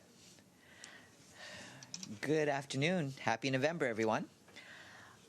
First of all, I wanted to start off with something I know many of you have been asking about in recent days, which is the venue of the 25th Conference of Parties for the UN Framework Convention on Climate Change. I just wanted to let you know that in a statement published a few minutes ago, the UN Framework Convention for Climate Change Executive Secretary, Patricia Espinosa, said they are pleased to announce that the Conference of Parties Bureau has agreed that COP25 will take place from the 2nd to the 13th of December in Madrid, Spain. The Secretary General met this morning with President Recep Tayyip Erdogan of Turkey. The Secretary General expressed his deep appreciation for the strong cooperation and support of Turkey to the United Nations. They both expressed their full backing to the ongoing Syria Constitutional Committee meetings and the need to find a political solution to the conflict in line with Security Council Resolution 2254. President Erdogan presented the Secretary General with a Turkish plan for new settlement areas for the return of Syrian refugees. The Secretary General stressed the basic principles relating to the voluntary, safe, and dignified return of refugees. He informed the President that UNHCR will immediately form a team to study the proposal and engage in discussions with Turkish authorities in line with its mandate. They also had a constructive exchange of views on a number of ongoing situations in the region, including Yemen, Libya, and the Middle East peace process, as well as several additional issues of mutual concern in other parts of the world. The Secretary General also reaffirmed his backing of a memorandum of understanding between Turkey and a group of development partners in relation to a program of support for Turkey's action on climate change. The Secretary General also briefed the President on his visit to the UN Technology Bank and thanked Turkey for hosting and financially backing this important initiative.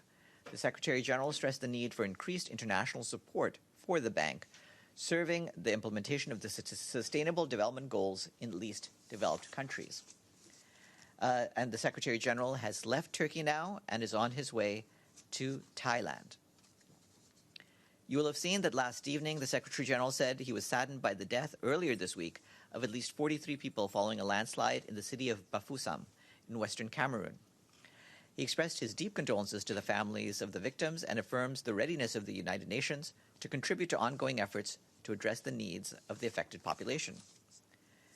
And the Secretary General was deeply saddened by the loss of life following a fire which erupted on a train traveling between Karachi and Rawalpindi in Pakistan yesterday. The Secretary General extends his deep condolences to the families of the victims, as well as the people and government of Pakistan. He wishes a swift and full recovery to those who were injured.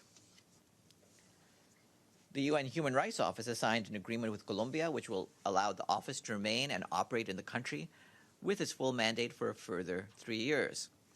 Over the past 22 years, the office has worked very closely with the government and others to protect and promote human rights, as well as to support the implementation of the peace agreement between the government and the FARC. The UN Human Rights Office stresses once again the urgent need for effective protection and preventive measures for indigenous peoples across the country. You can read more about this online. Juan Gabriel Valdez, advisor to the Secretary General, traveled to Quito, Ecuador, on the 29th and 30th of October. The visit follows a request to the United Nations by the government of Ecuador and indigenous organizations and different social sectors for support in reaching an understanding about how to bridge their differences. Ambassador Valdez met President Lenin Moreno, members of the government, and social leaders whom he congratulated for halting the escalation of social tension experienced in early October through a constructive attitude and willingness to engage in dialogue. He urged the parties to continue to bring their positions closer together and avoid situations that hinder dialogue. The objective of all national actors must be to reach consensual solutions that benefit the entire country and facilitate governance, inclusive dialogue, and prosperity. The United Nations reiterates its readiness to accompany an inclusive and nationally led dialogue process that contributes to the fulfillment of the goals of the 2030 Agenda for Sustainable Development. The Undersecretary General for Humanitarian Affairs and Emergency Relief Coordinator Mark Lowcock will visit Venezuela from the 4th to the 6th of November 2019 to learn firsthand about the humanitarian situation and strengthen cooperation and coordination among the various humanitarian organizations operating in the country. During the visit, Mr. Lowcock is scheduled to meet with senior government officials and members of the National Assembly, representatives of non-governmental organizations, UN agencies, and the diplomatic community, among others. He will also assess the humanitarian response supported by the UN staff on the ground and meet with people affected by the crisis. The 2019 Humanitarian Response Plan calls for $223 million to assist 2.6 million people and focuses on providing life-saving humanitarian aid and protection and strengthening community resilience. According to information verified by the UN Office for Human Rights, at least 42 people have died and 86 were injured in Haiti since the last round of protests began on September 15th. Most of them suffered gunshot wounds.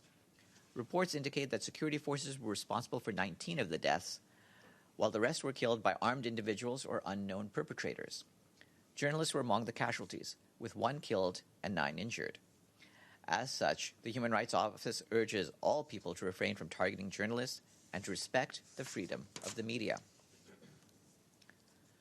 Our humanitarian colleagues tell us that more than 35,000 people have been affected, with 19,000 people displaced, by the worst flooding in 7 years in northeast Nigeria's Adamawa state. The government is leading the response in providing shelter for those who have been affected. For its part, the UN and its partners are providing water, hygiene kits, and essential drugs, among other supplies. Adamawa is one of the states most affected by the decade-long conflict in northeast Nigeria, with 7.1 million people still in need of urgent assistance. The 2019 Humanitarian Response Plan for Nigeria seeks $848 million to help 6.2 million people and is 59% funded so far. In Somalia, Beledweyne district and other areas have been severely affected by unusually heavy rains and flooding, and humanitarian needs are dire. As part of the Flood Response Task Force, the World Food Programme is working closely with the federal government of Somalia's Ministry of Humanitarian Affairs and Disaster Management and other government agencies. WFP is also collaborating with sister UN agencies to coordinate the response and reach the hardest-hit people. The agency plans to assist 4,000 families from 7 villages in Beledweyne district. Trucks loaded with WFP food are due to arrive in Beledweyne today, and 24 metric tons of high-energy biscuits will be distributed by helicopter in a series of flights to Beledweyne, the agency said. I'm pleased to announce that Major Seynabou Diouf of the Senegal National Police has been selected as the 2019 United Nations Female Police Officer of the Year. Major Diouf currently leads a task force that helps to prevent and end sexual exploitation and abuse with the UN Organization Stabilization Mission in the DRC in Goma. She also leads the UN Police Women's Network, which connects female officers for mentoring, training, professional development, and mutual support. The United Nations Female Police Officer of the Year Award was established in 2011 to recognize exceptional contributions of female police officers to UN peacekeeping and to promote the empowerment of women. In choosing Major Diouf, the selection committee commended her exemplary service, which has a direct and positive impact on the community and the Congolese National Police. We have her full bio in our office. And following my briefing at 12:30, Ambassador Karen Pierce, permanent representative of the United Kingdom and President of the Security Council, will be here to brief on the Council's program of work for the month. Before we get to that, yes, Ibtisam. Farhan, on northern Syria and the meeting of the Secretary General of the Turkish President, is there any plan to put the issue of safe zones to vote in front of the Security Council? And who is also involved in this plan? Is it a Turkish-Russian plan or only Turkish plan? And which role do you see? Are you going to have an active role there or just consultations? Well, at this stage, as you know, these are agreements reached between, in particular, the governments of Turkey and Russia. We, as you know, have welcomed all moves aimed at de-escalation of the conflict, and we're seeing how that develops.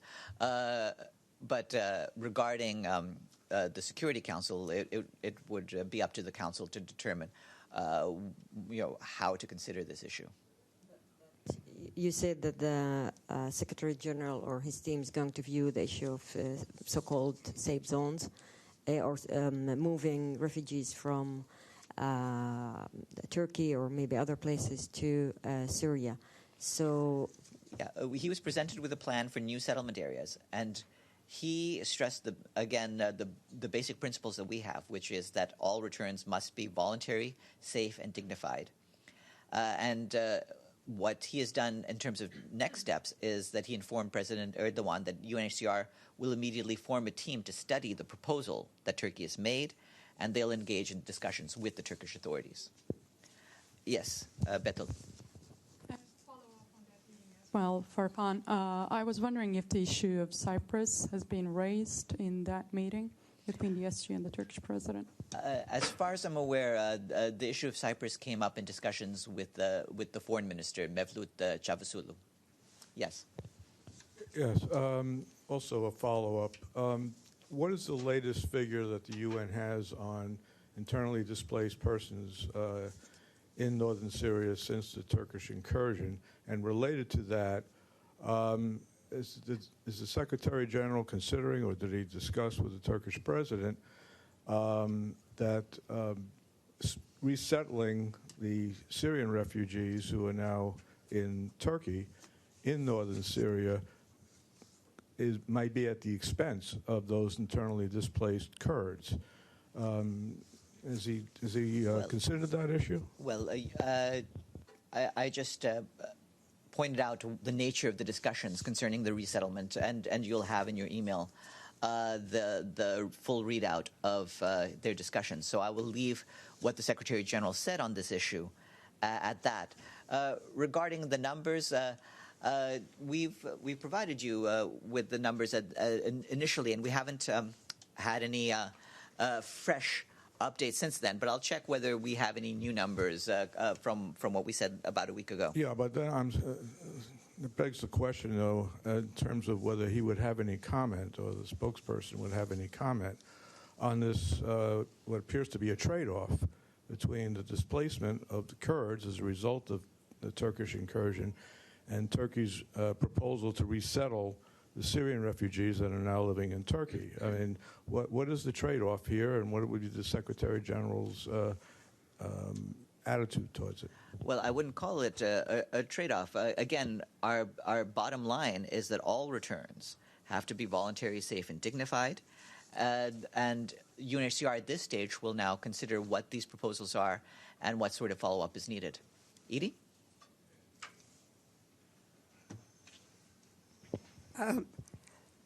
First, is there any update readout on how the early days of the meeting of the Constitutional Committee in Geneva on Syria are going from Gar Peterson? Well, I think it's important as these talks proceed to give them essentially the space to have constructive and frank discussions with each other. The parties are there. They're meeting face-to-face. All of that is a good sign and a positive development. And we won't provide any day-to-day details about what is being discussed. But certainly we see this as a step forward, and we hope that this will also open the door for the possibility of an overall effort to bring the parties together to deal with broader questions of peace. But the talks are ongoing. And a housekeeping question. The escalator going up the delegates' entrance has never closed. And I note that the escalators in the Secretariat building from the first basement to the ground floor and from the first floor to the second floor have reopened. Can you please tell me how much the UN is saving by keeping the escalators closed from the second to the fourth floors? There's actually, believe it or not, a reason for this, that the escalators that are closed are the ones where there is an elevator service nearby that can accommodate. So, for example, from the basement, since there's no elevator that goes from the first floor down to the basement, that's why those escalators remain open.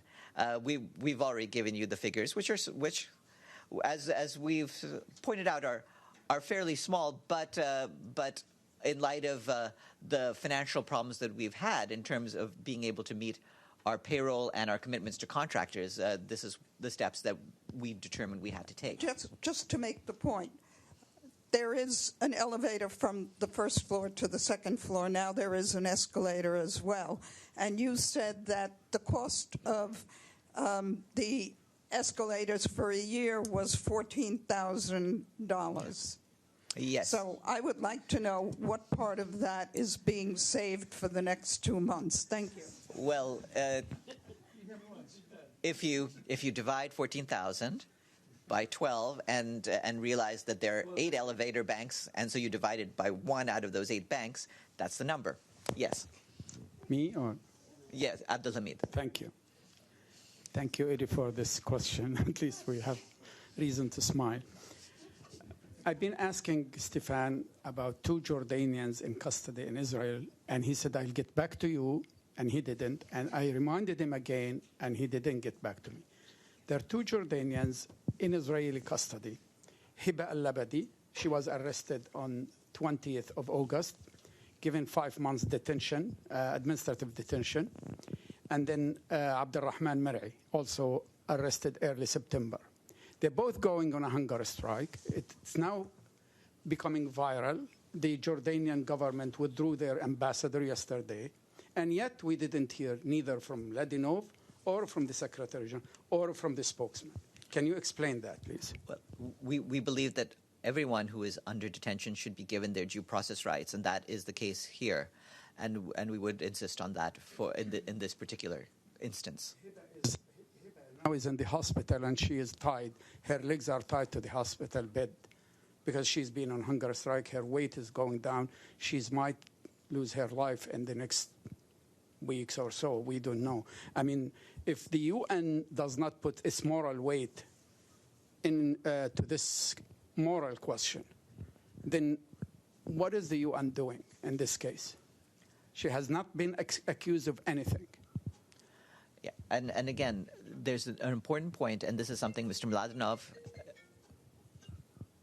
This is something that Mr. Mladenov and his offices have raised repeatedly, is that all of those detained must be charged, or else we have said if they're not charged and brought to trial with their full due process rights, they must be released.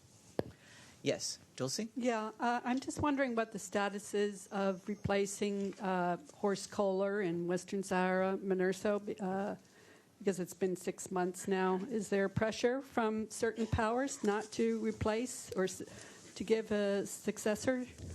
No, that's not the case, but I don't have anything to announce just yet. As you know, with all appointments, once we have them, we'll announce them. Yes. On the elevators, do you have an expected date from when they will function? And secondly, to belabor the northern Syria issue again, did the SG mention anything about the treatment of the Kurds? I just refer you back to the readout for the second question, but for the first, we are not out of the woods yet when it comes to the financial picture, but we still expect further contributions to be coming in from member states. Our discussions with them have been positive. So hopefully the money will come in and this will become a distant memory. Yes. Thank you, Farhan. This is in regard to the Syrian Constitutional Committee meetings. I was just wondering what the best guess is at this juncture, and how long they'll be meeting. Your guess is as good as mine. For us, the objective is to keep them talking and to make progress on the issue. Once we know that we're at a good point, we can evaluate the progress then. Have a good weekend, everyone. Oh, you had one more? Yeah. Could I just follow up on Dulcie's question about Western Sahara? What can we put this delay down to, given the urgency of this issue? I mean, we didn't see this kind of delay in the replacement of Syrian envoys, and we've had a number of them in succession. So why is there a 6 month gap here? there have been many envoys, including for positions like Western Sahara, where it takes a while to find people. It's just the case of the appointments process. Have a good weekend, all.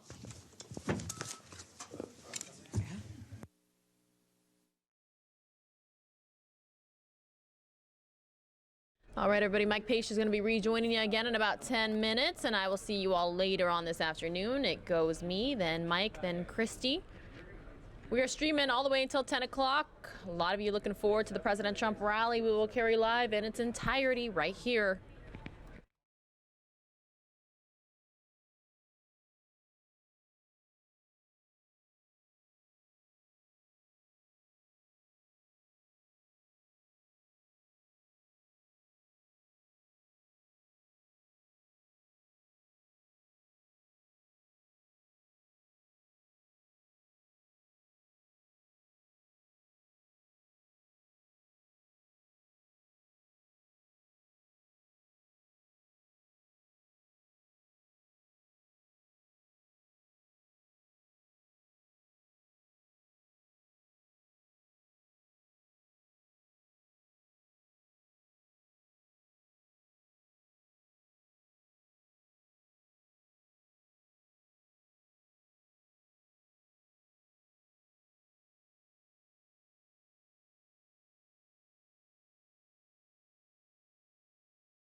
I mean, it's amazing. You look at the last 3 years under this president's leadership with a strong partner in your state house and Governor Matt Bevin. I mean, thanks to the leadership we've enjoyed here at the state level and at the national level, the American economy is booming. 6.7 million new jobs. That includes 128,000 jobs just in the month of October alone. And here in the state of Kentucky, under your governor, more than 57,000 good-paying jobs created in the last 4 years. Under this president's leadership, we've also cut illegal immigration in half on the southern border of the United States. We secured a ceasefire to allow our Kurdish allies to safely withdraw from areas under Turkish control in Syria. And this past weekend, as the world watched, thanks to the courage of our armed forces and the decisive leadership of our commander-in-chief, the United States brought the world's #1 terrorist leader to justice. The leader of ISIS is dead. Incredible. Confidence is back all over America and all over Kentucky. Jobs are back. In a word, America is back. But we're just getting started, Kentucky. That's why we need 4 more years of Governor Matt Bevin in the State House.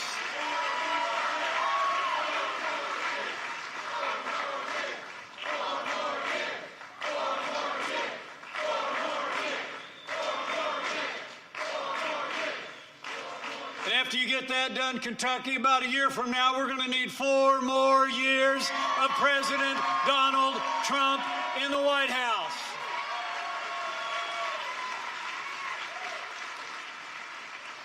You know, President Trump and I support Governor Bevin because of who he is and because of what he's done.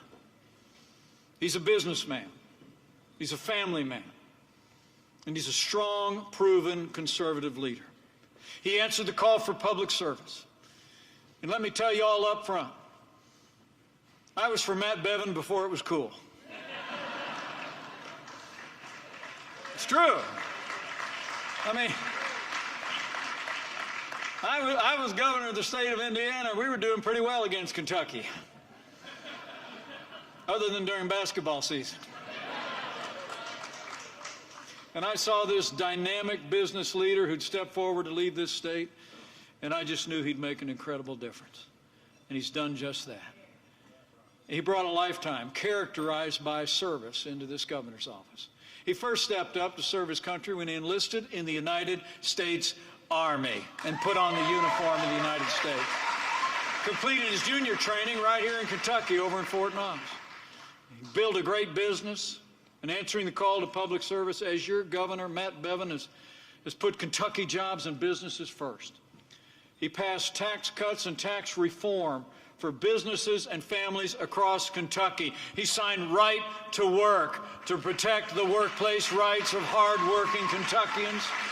He slashed red tape with those scissors at a record level for Kentucky and repealed hundreds of outdated and unnecessary regulations all across this state. I mean, Governor Matt Bevin has literally changed Kentucky from one of the 5 most regulated states in America.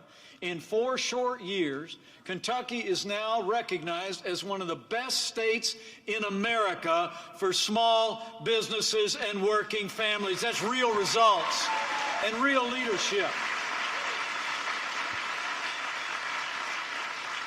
And Governor Matt Bevin, like President Donald Trump, has fought for energy independence for the United States of America. And under this president and this governor, the war on coal is over.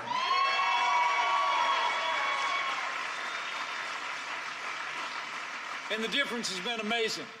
Since Governor Bevin's election 4 years ago, the Commonwealth has literally seen tens of billions of dollars in new investment, creating that nearly 60,000 new jobs across the state.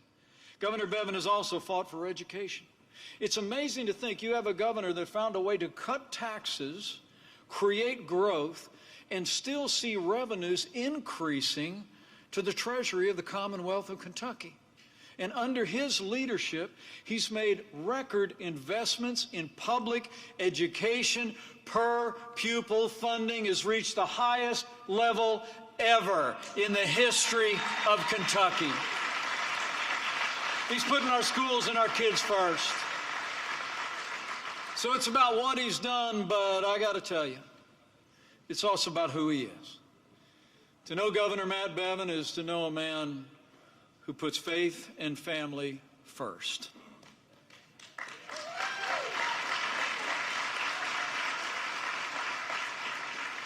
He's a devoted husband. He's a loving father to their 9 beautiful children. Although he did announce today, Glenna, he's not responding to the call for 4 more kids in the Bevin house. But he really does live out his values every single day. You can see it in his family, and as you talk to him about what's most important in his life, his faith in God. He lives that out as well. And he has been a champion for the God-given liberties of the people of this state and of this nation. He has. Governor Matt Bevin has stood without apology for religious liberty for the people of Kentucky. And Governor Matt Bevin, like President Donald Trump, has stood for the right to life.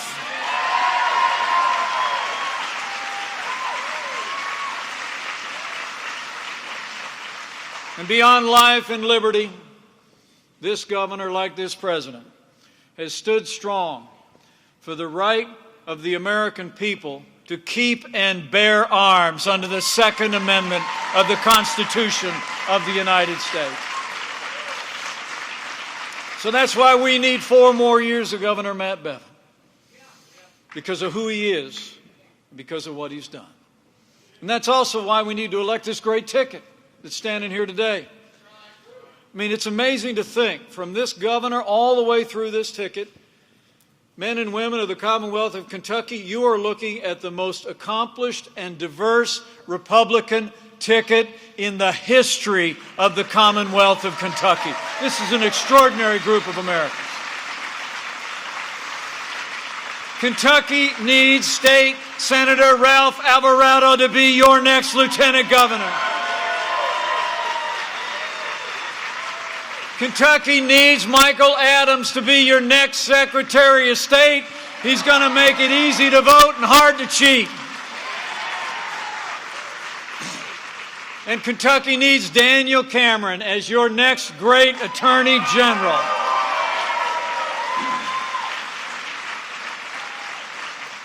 And while you're at it, Kentucky needs to send these other great Republican leaders back to the State House when you re-elect Treasurer Allison Ball, Auditor Mike Harmon, and Agriculture Commissioner Ryan Corliss. Let's hear it for all of them. I mean, come on, Kentucky.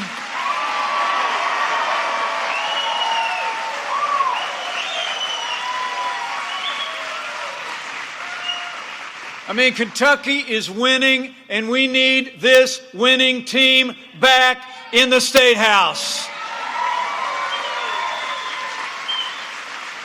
I mean, the truth is, by re-electing Governor Matt Bevin and this incredible Republican ticket, we're going to actually build on the progress that Kentucky and America have made over the last 3 years. You know, when I look back over the last 3 years of our administration, I think there's only one way you can describe it. It's been 3 years of action. It's been 3 years of results. It's been 3 years of promises made and promises kept. But we're just getting started, Kentucky. I mean, think about it. Like Governor Matt Bevin, President Donald Trump promised to cut taxes, roll back regulations, and unleash American energy. And President Donald Trump delivered. As I stand before you today, all the progress here in Kentucky is being reflected all across America. The unemployment rate has hit a 50-year low. There's more Americans working today than ever before in American history. And the unemployment rate for African Americans and Hispanic Americans is the lowest level ever recorded. The American dream is working again for every American. And wages are rising. Wages are rising all across the country. The governor knows this. They're rising here in Kentucky thanks to his leadership. And thanks to President Trump's leadership at the national level, wages are rising across America at the fastest clip in more than 10 years. And maybe what means most to the President and me, wages are rising most rapidly for hard-working, blue-collar Americans. The forgotten men and women of America are forgotten no more. It's working. It's working in Kentucky, and it's working all over America. And President Trump also promised. He promised to rebuild our military. President Donald Trump has done just that. You know, in the last 3 years, President Trump has signed the largest increases in our national defense since the days of Ronald Reagan. We're finally giving our soldiers, sailors, airmen, Marines, and Coast Guard the resources and the support that they need to accomplish their mission and defend this nation. We're doing it again.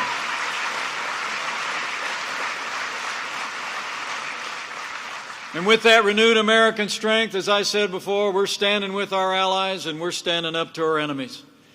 Our NATO allies are contributing more than ever before to our common defense. And we've taken the fight to radical Islamic terrorists on our terms, on their soil. And closer to home, working with Governor Matt Bevin, President Trump has taken decisive action.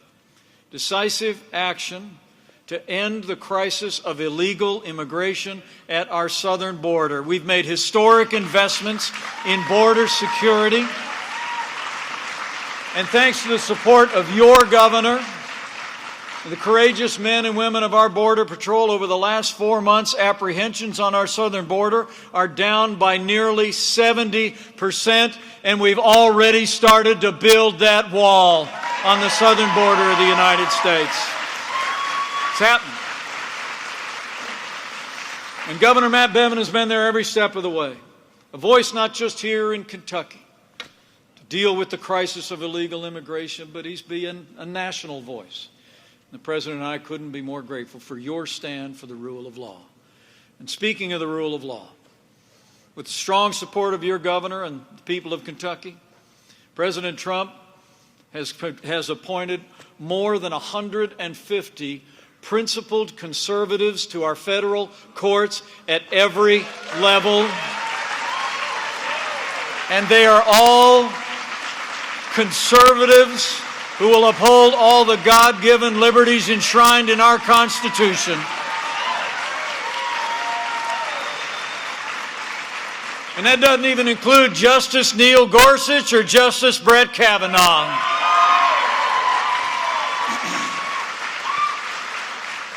So we're standing for the rule of law and law and order. We're standing for our constitutional liberties. But as I said before, I'll say again, Karen and I couldn't be more proud to stand with a governor and to serve with a president who stand without apology for the sanctity of human life. It's true. You know, at a time when leading Democrats advocate late-term abortion and defend infanticide, I promise you, this president, this vice president, and your governor will always stand for the right to life.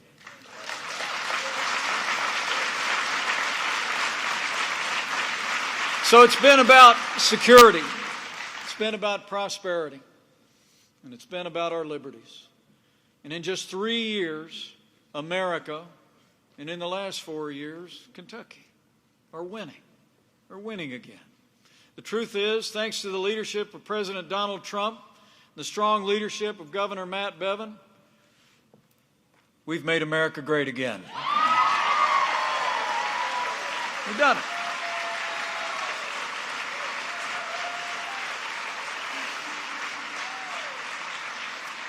But to keep America great, we got work to do, Kentucky. And it all starts right here. It starts next Tuesday right here in Kentucky. So first up, the President sent me here today, and he'll be here on Monday. Because number one, we need Kentucky to re-elect Governor Matt Bevin for 4 more years and send all these great Republicans to the State House. Number one. I mean, honestly, men and women, the choice in the election here in Kentucky couldn't be clearer. The stakes couldn't be higher. I mean, here in Kentucky, you have a proven conservative in Governor Matt Bevin, who fights every day for Kentucky's jobs, Kentucky's families, and Kentucky's values. And you can't say the same about his opponent. I mean, the truth is, Andy Beshear stood with Hillary Clinton in the last election. And he's made it clear. He's made it clear, Andy Beshear's made it clear that if he becomes governor, he's going to work to undo everything that President Trump and our administration have been able to do for Kentucky. I mean, Andy Beshear wants to raise your taxes, raise taxes on hardworking families here in Kentucky. And Andy Beshear won't stand up for the right to life. He wouldn't even defend laws that were passed here in Kentucky to defend the unborn. The truth is, the Democratic Party of Andy Beshear is dominated by left-wing radicals, coming up with ideas every day like the Green New Deal, Medicare for all, free health care for illegal immigrants, sanctuary cities. I mean, the truth is, Andy Beshear's agenda of more taxes and more regulation will cost thousands of jobs in Kentucky. Andy Beshear doesn't represent the values of Kentucky, so Kentucky needs to say no to Andy Beshear and yes to 4 more years of Governor Matt Bevin. Okay? I mean, Kentucky has an opportunity before the polls close on November 5th. I mean, if you support Governor Matt Bevin's agenda, an agenda that's made Kentucky more prosperous, vote Republican. If you support Governor Matt Bevin's stand for life, liberty, and the Second Amendment, vote Republican. And if you want to send a message to Washington, D.C., that enough is enough, and that Kentucky's tired of the endless investigations and their partisan impeachment. If you want to send a message to the do-nothing Democrats that Kentucky supports President Donald Trump, vote Republican in next Tuesday's election.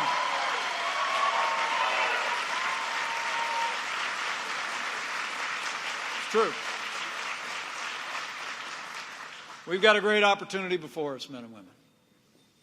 But it's going to take all of us to get it done. I mean, you all know the history here in Kentucky. The governor just touched on it. So we need you to go to work. I truly do believe that Kentucky can lead the way in the nation this year and set the stage for next year. Once we reelect Governor Matt Bevin for 4 more years, we can make it clear we're going to reelect President Donald Trump for 4 more years, a year from November.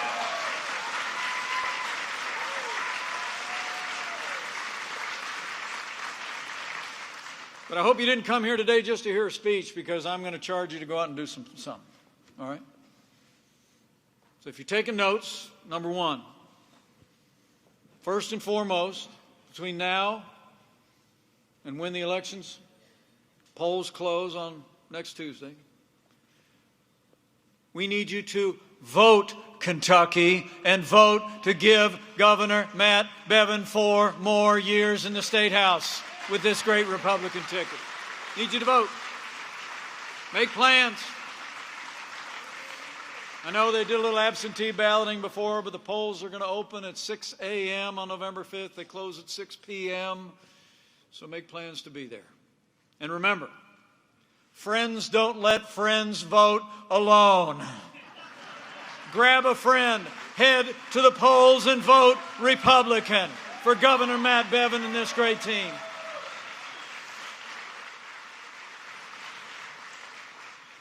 So number 1, vote, if you haven't already. Number 2, bring a friend.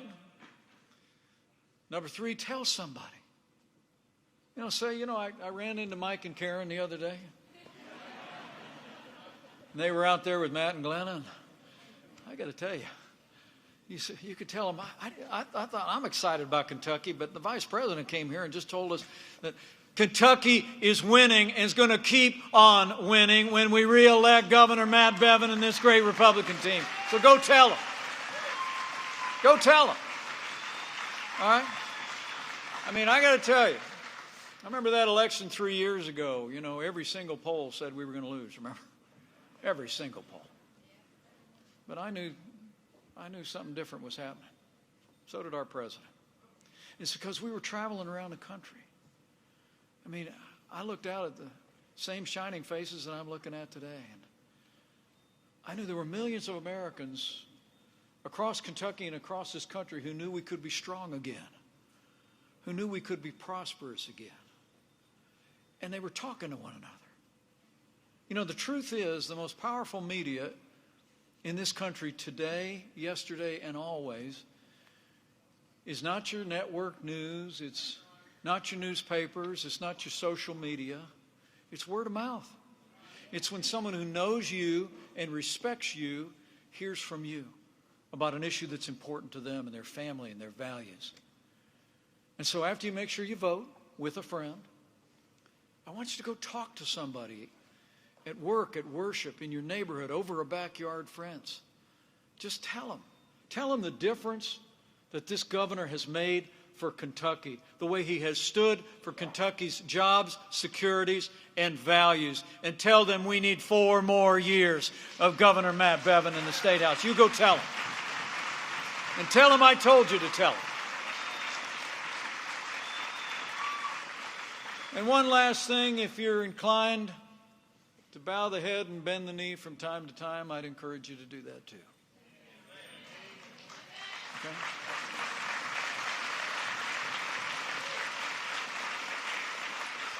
It seems like these days, as the governor said a minute ago, that there's so much emphasis on what divides us in this country. But I'll always believe that there's so much more that unites us in these United States of America than could ever divide us. And chief among that is faith. Okay? And so on this one, I'm not so much asking you to pray for our cause or our candidates, but on this one, I just encourage you to pray for Kentucky. Pray for America. Pray for all the people of this country.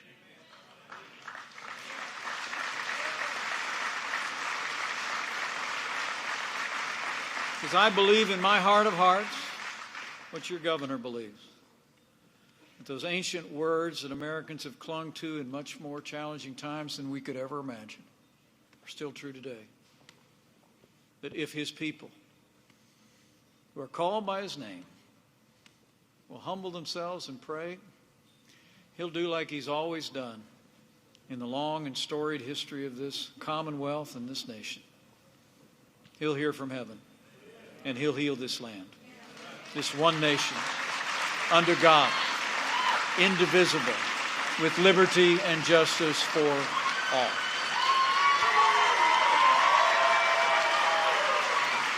So pray, Kentucky. But I'm going to have to slip out of here. I got a plane to catch, and time's a waste, and you guys got people to talk to. There's work to be done before the sun sets and the polls close on Tuesday. But I just want to tell all of you, I absolutely believe that if all of us do all that we can to work and to labor in the days ahead to tell the story of the progress that Kentucky has made and that America has made, the leadership of Governor Matt Bevin in your state house, the leadership of President Donald Trump in the White House, that we're going to deliver a great victory on Tuesday for all the people of this state. I truly believe it. And that with Governor Matt Bevin in the State House, with this great team for 4 more years, with President Donald Trump in the White House, and with God's help, we're going to make Kentucky and America more prosperous than you could possibly imagine. We're going to make Kentucky and America safer than ever before. And we're going to keep America great. Thank you very much. Let's go get it done. Let's get it done. The State House for 4 more years. God bless you.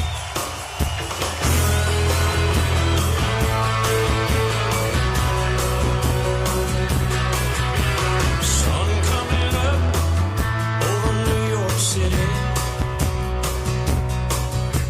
Still